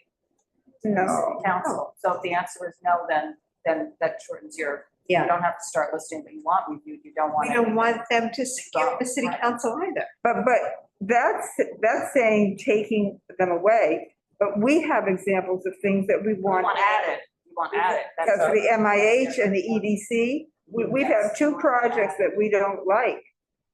The fact that, you know, we don't have a Yeah. mandated position. I mean, I think if there were concrete examples of minor property like changes, something less than, I don't know, 500 square feet and 10 feet in elevation, I think they showed a picture of an alleyway or something. Maybe that's a bad example. Something adjacent to a lot, right? There might be, I think, some potential efficiency. I just don't know that that's the most pressing problem that New York City has. So I'm also, yeah. I don't know if it's our. Well, and I would also, I just, we have so many things in our neighborhood that are not standard, that you might find that alleyway or some weird thing that is very, serves a purpose, or just wouldn't. It might Want to by wait, technicality, like, Yeah. it might Yeah. It seems like other parts of the city that might make 100% sense. Right. For us, as usual, it doesn't. I mean, we actually have the other problem, things that don't come to us. Right. That we would like to have more, input. Yeah, I agree with that. Yeah. That thing is flying around. Yeah, fine.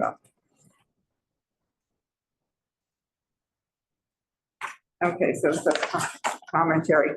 If the borough president had a bigger or smaller role, would that be okay? I don't know, I don't have any. not smaller. I don't think smaller is the direction that we want to go. I know. Reducing the borough president's role was essentially would limit, again, a local voice in the matter, right? I mean, the borough president represents more than the mayor, right? I mean, the borough president's more, Closer to it. That's right. I mean, they're just more aware of local. they're more politics. involved with us. Right. But- They have more skin in the game. But they're also recommending that he go on to this troika, and we don't like the troika. Oh, absolutely not. But I think that is Yeah, no troika. easy one to say no to. Yeah, so if that's what the bigger role is, we don't like that, because that's letting the mayor. I see, yeah. Okay. Concurrent review. No, we don't want it to We be just talked about concurrent. concurrent reviews, yeah. Changes could diminish the role of the council. I don't think we want that. Wait a minute, now what is this? Council. Comprehensive planning. How do they define it?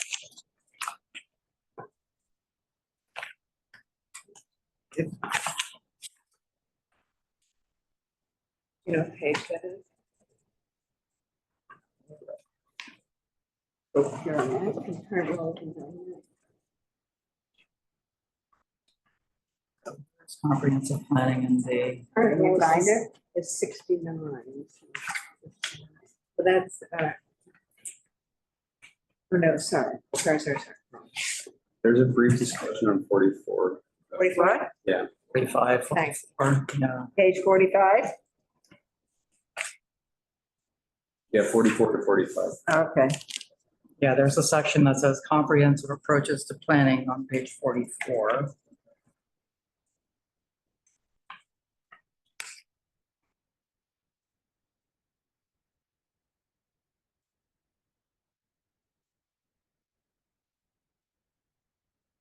But wait a minute.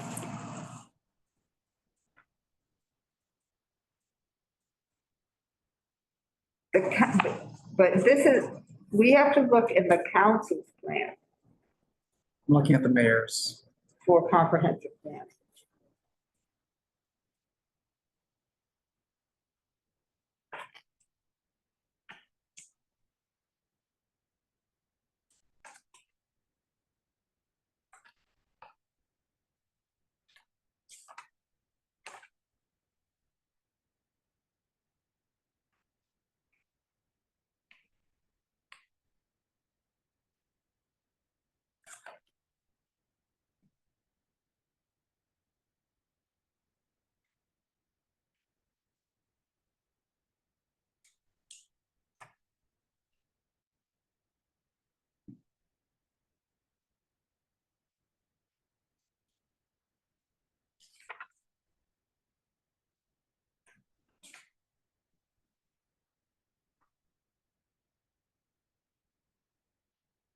not finding anything in the council report on comprehensive planning.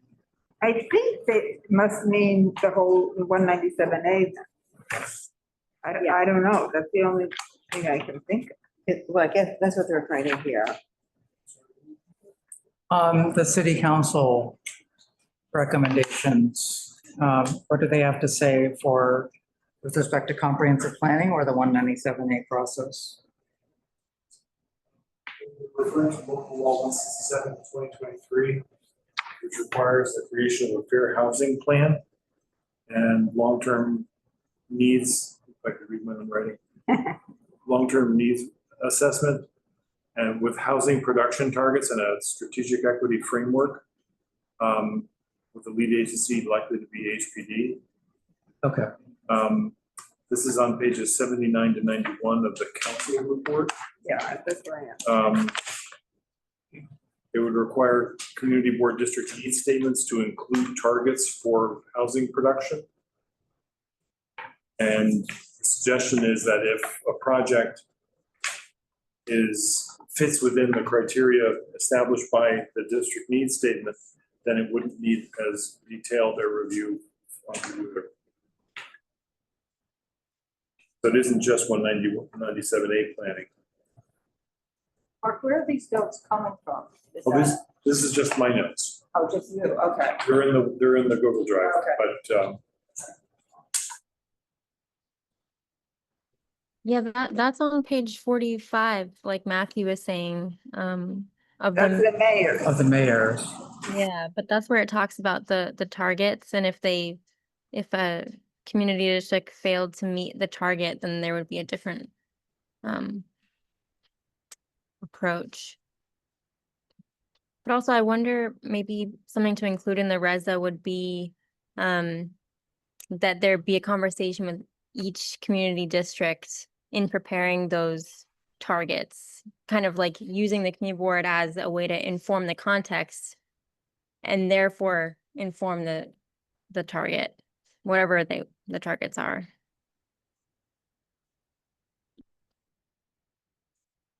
Can you just say that again, please, Stella, so I can write it down? Sure. When for the fair housing framework that sets the targets by community district, have, a community board discussion with them, whoever it is, whether it's DCP or city council, I'm not sure, to help inform the context of the district, to then base the targets off of that context. Thank you.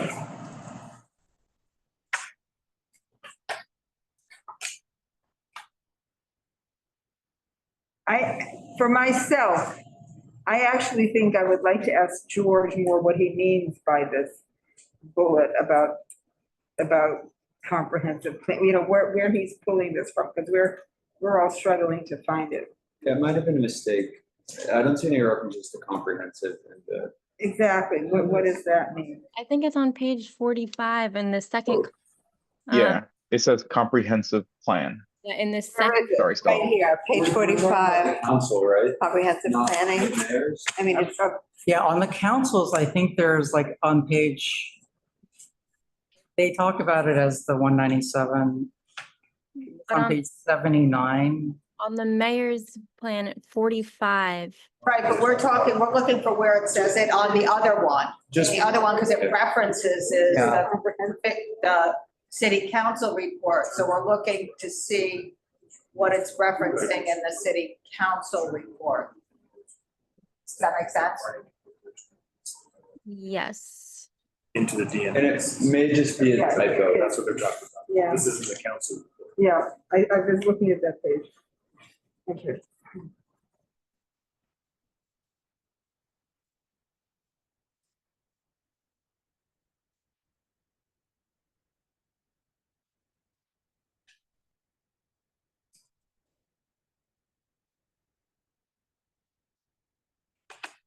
Now, page 45 uses the word comprehensive.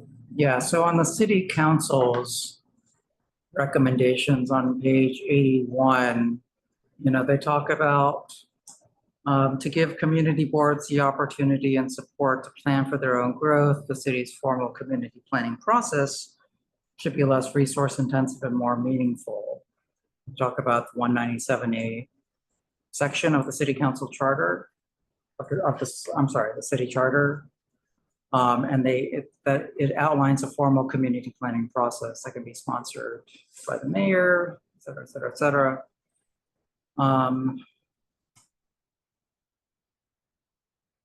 Yeah, they don't specifically call it a comprehensive plan, but it talks about the planning process. Well, it said that, we used to Yeah, I have think, master plans, they all failed. I don't know why we would go back to it.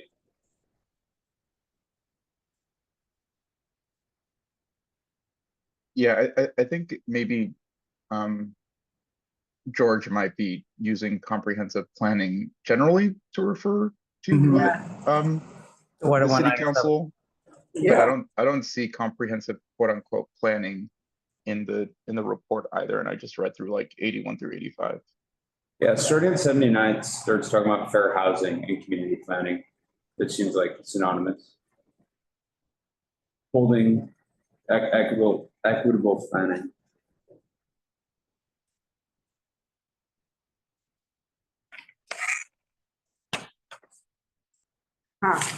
Well, the commission is critical of comprehensive planning. And obviously, because Lander and Reynoso have suggested it.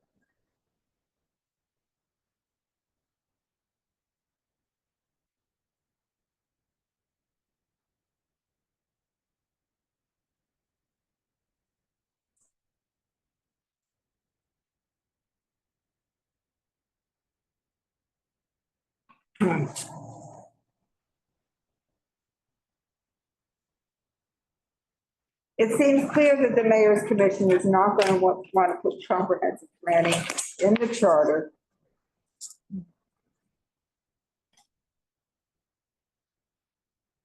But Lander and Reynoso have proposed.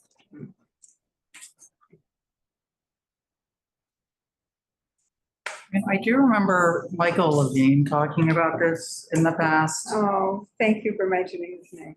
And yeah, I mean, I do remember him talking about that the city never did put forward a comprehensive plan. And I remember his thoughts on the matter were, by the time the city would put together a comprehensive plan, his thoughts were that the city would have changed so much by that time that it would already be out of date because we're such a large city. And so then we And so don't have a dynamic. plan, Yeah, right? right. And that it would be out of date by the time, because it's not, it's a process that would take more than a year to complete, right? It will take Yeah. multiple years. And so by the time we finish creating a comprehensive plan, it would already be out of date. And that's what Michael's Yeah, thoughts on it were. I mean, he does say that other cities do have, their version of it, and we're actually an outlier in that we don't have one, but he did seem to think that the reason we don't have one is because we're such a large city. well, I think that there was once one written, He didn't think it was achievable. right, and I think Lindsay did it. I think it says here, it took 5 years, and by the time it was done, it was put on the shelf somewhere. Yeah. But in 1969, the Lindsay administration, it was 5 volumes, produced one master plan, sweeping 5-volume plan, but it was never adopted and became viewed as a costly failure. And A then boondoggle. the master plan requirements were removed from the charter in 75.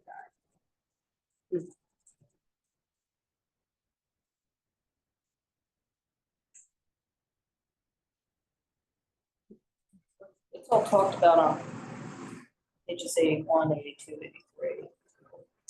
The council. Yeah.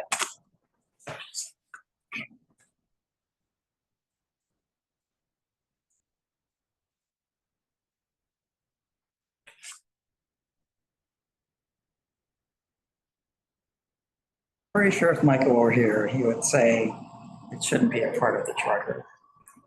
Well, he was around when it happened. And he was a planner, right? Yeah, I mean, yes. this is what he knew. I mean, in reading these pages, it's sort of sounding like they're not necessarily saying that's what should be done, but that that the outreach and conversations with community boards when they do their district needs statements and being Yeah. encouraged to look more That forward would be, to, instead of just what are the immediate needs, how do you see your community growing and doing all of that should be taken into account, and they're citing some housing developments and things that happened that came out of some of those community board conversations. Yeah. And I haven't read them. yeah, and they don't specifically say comprehensive plan, right? It's No, if you council, Google right? comprehensive, if you Yeah. search comprehensive plan, it's not gonna come up Yeah, that but way. they talk about it, you're right, in A terms of, community from the planning community process, planning that has process. community planning process, correct. So do we have, I mean, Well, do we think the 197A process should be reworked? With the I basic, mean, yeah, based on some of the guides that I saw online and just the description that's offered here, it does seem like a fairly onerous, complex, time-intensive, resource-intensive process with like multiple points of failure.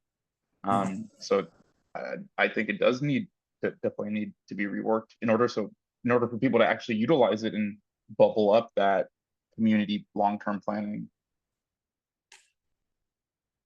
well, we don't have the resources. Does it fail because of a lack of resources? Yeah, we don't have the, we don't have the resources to write a 197A process unless we have a professional volunteer right now.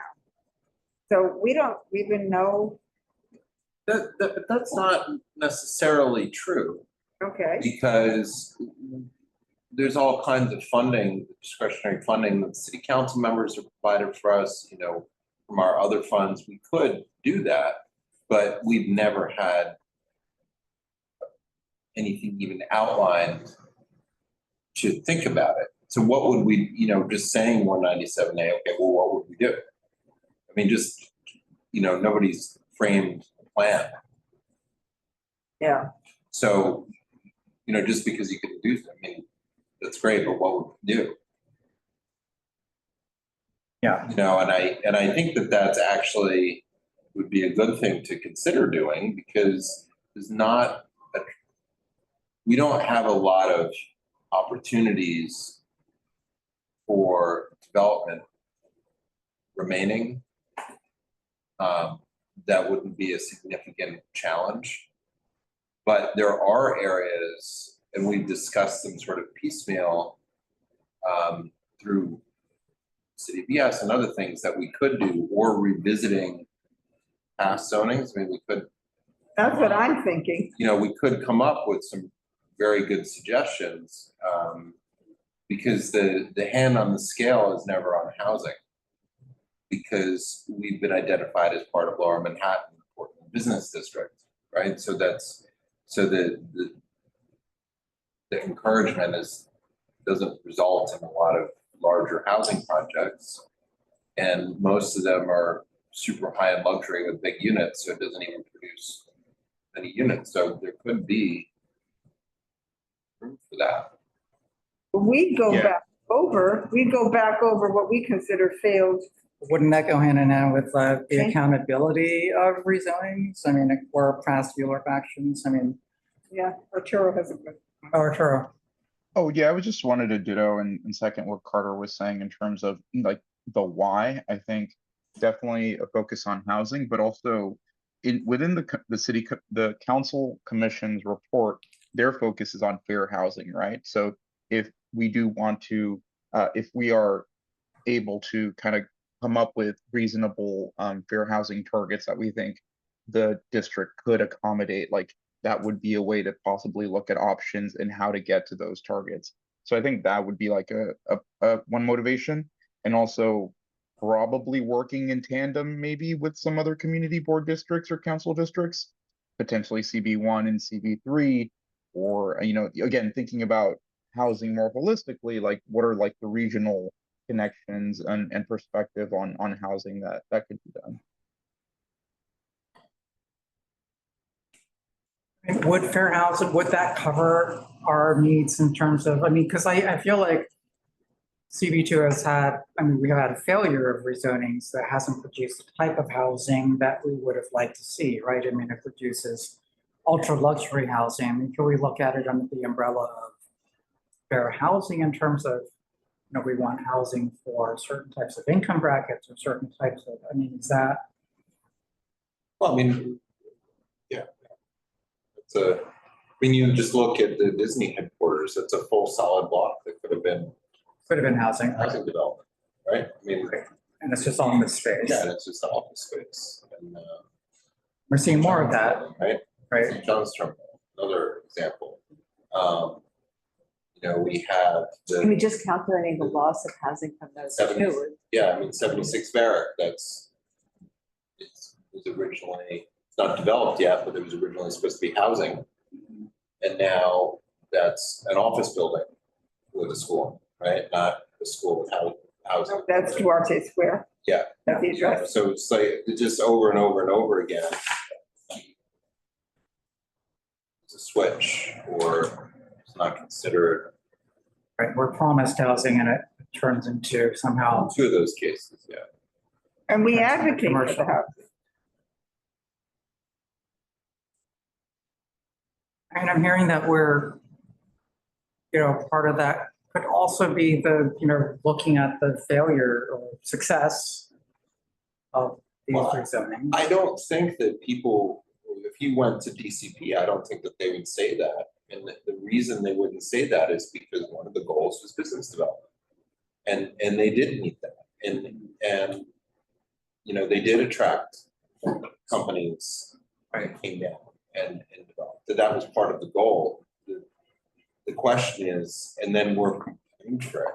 Like, you know, we're literally blamed for I know. that was the goal of zoning, and it tilted that way because of that shift. Right. Time period, and I think that there's a lot of room there. But I think it's hard to say it was a failure. It's just a failure of one of the primary city goals by everybody, which is the housing. So, and because of other. You're right, it did succeed in attracting the business and developing the property for. Well, I want to say something because Carter, I think you said something very, we could tease out. This whole thing about housing is that, are you providing for the infrastructure that goes with housing? We talked about that a few slides ago. But when you do job creation, housing is part of the infrastructure. And that's exactly. And we're what not this- doing it. I don't know if you recall, but I really had, at the end of the rezoning for South Onoho, we had gotten, I had very upset about this identification. It was a business corridor. Yeah. And said, well, why, okay, so what's that about? What are, you know, is the tri-use buildings as opposed to where you could have retail, office, and residential, right? I mean, but which is a history of those, you know, multiple use in building, but the fact that they wouldn't put the hand on the scale for housing development. And, you know, there are only a few undeveloped sites left. And one of them was under development, or was in the process, and they went ahead, built the 23-story office building. Because there was no incentive in zoning. Tipped it in favor of housing. In favor of housing. So they just went ahead with the old air rights that they had put together and built that.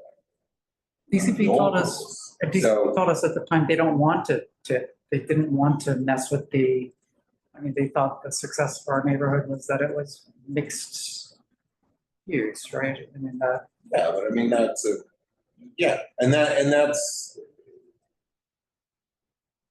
I mean, one of the really interesting things about the Broadway corridor, especially north, is there are a number of the buildings which are all small offices, right, the cable building where the movie theater is at the northwest corner. Those are all small offices, and we have a number of those, and those are important. And as you said, Katie, job creation. I mean, Yeah, so it's,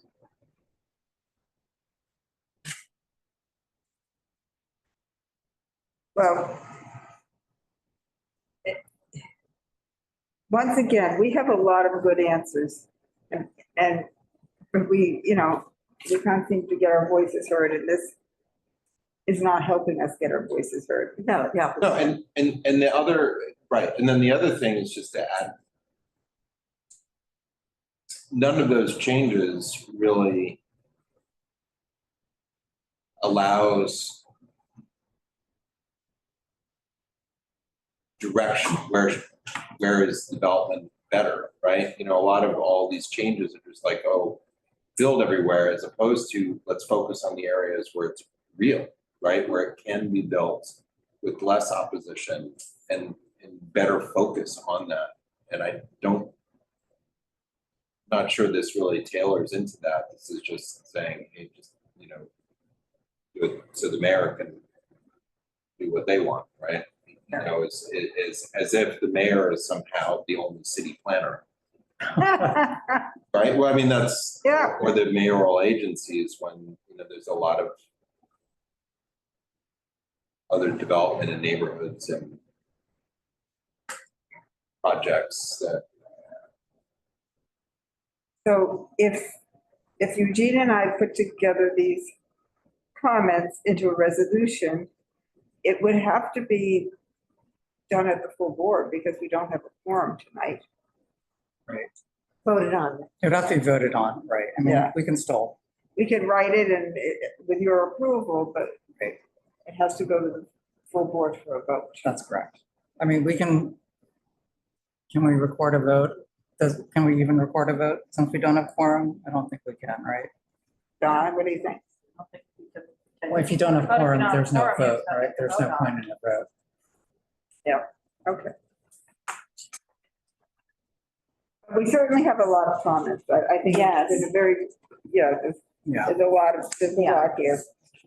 We will organize this into a resolution format and then we'll Yeah, circulate that it. would be good. Okay, Okay, see what they're going after. okay. Great, good. And then are there any other comments on the charter revision? No, okay. So then the other topic was the final report. It's a little problematic because we don't have quorum because I wanted to vote and see that we would be able to approve the final report from the fellowship project. Did everyone get a chance to look through the final version of the report? And thank you, Arturo, for working with Lauren Yes, and getting this to a final format for us to look at. Since we don't have quorum then, yeah, maybe we bring it to exec, because I just wanted, I was envisioning this was we would vote to include it and pass this as part of our minutes. How many people do we need for quorum? I need two more. Yeah, we need 7. But what do we, Actually, it's just What do we not a vote? I mean, it's resolution. just a report. It's not a resolution, we just Yeah, need it's to just a include it. just a report, Okay, you said so- send it to the minutes. So it's just part of our minutes. Okay, Quorum doesn't count for quorum. What? Quorum doesn't count. but actually, we don't need to vote. Right, This is not a okay, resolution. but I just, in my head, I'm just trying to figure out what we don't have quorum. Not a position, it's just. Because the It's just a- people it's just online a- It's just a minute. can only vote if, no, But that's fine. yeah, we're fine. We're fine. I was Okay. mistaken. We don't need to take a vote on this. Yep. Were there any comments on the report? I don't think there's any surprises in the final report. No, oh, thank you. Thank you, Arturo. It evolved. I'm Definitely. sure you had more to do with that than not, so, and I think I think it's something actually that we can give to new committee members or board members as a bit of a, an onboarding packet. Yeah, and I Yeah. think it's also very interesting that, it did take an inventory of potential housing sites, and I think it shows that there is a limited number of opportunities in CB2, and I think this encapsulates that. So thank you for putting that, and we will incorporate this into our minutes for this month. And it's very helpful because we keep getting criticized, Arturo, for not welcoming housing. Well, For not creating housing. I think we're Yeah. specifically criticized for not creating housing, but where can we? although that's there's not nowhere to really our go. job. But there's And, nowhere, and it, you know, exactly. I think, and I sent this in the email that was like some of the big three things, which was, I mean, number one, the data, right? Like you have to go through this web of data sources, piecing everything together to try to get an estimate of, aggregate numbers, right? And so just the lack of a database at the unit level, even something more accurate at the building level, makes for a lot of parsing and guessing and trying to, make sense of, what's in the tea leaves.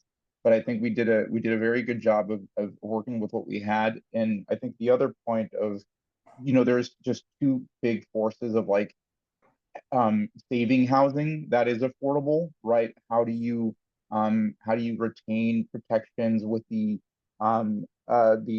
tax programs that were the 4218 program that was there, and then how does 485X come into play?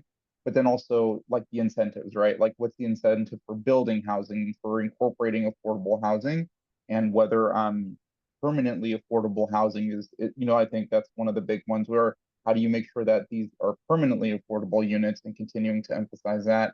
And I think even in the last meeting, Carter, you brought up some good ideas about, if we're not building, big projects or kind of like larger building type of developments, then how do we try to scale smaller, underutilized lots and incentivize that type of building? And again, making sure that actually becomes multifamily unit housing and not, a conversion or a single family home expansion necessarily. Not that that's a bad thing, but if we're actually trying to expand housing to more people, we want to do it in the multifamily unit setting. yes. But Arturo, you have to remember, we've been told this is where those huge, humongous single family homes should be. Right. They said that, not us. That's right. All right. Does anyone else have new business they'd like to bring up? No? Okay. All right. Well, thank you all for staying. I think we stayed a little later than we expected. But we have a lot of input It was here. a and- lot, yeah. There was a lot to discuss. Yeah. It's a big thing they're trying to do. I know. All right. Okay. Thank you. Thank you. All right. Thanks, Eugene. Take care, Timothy. Bye. Okay.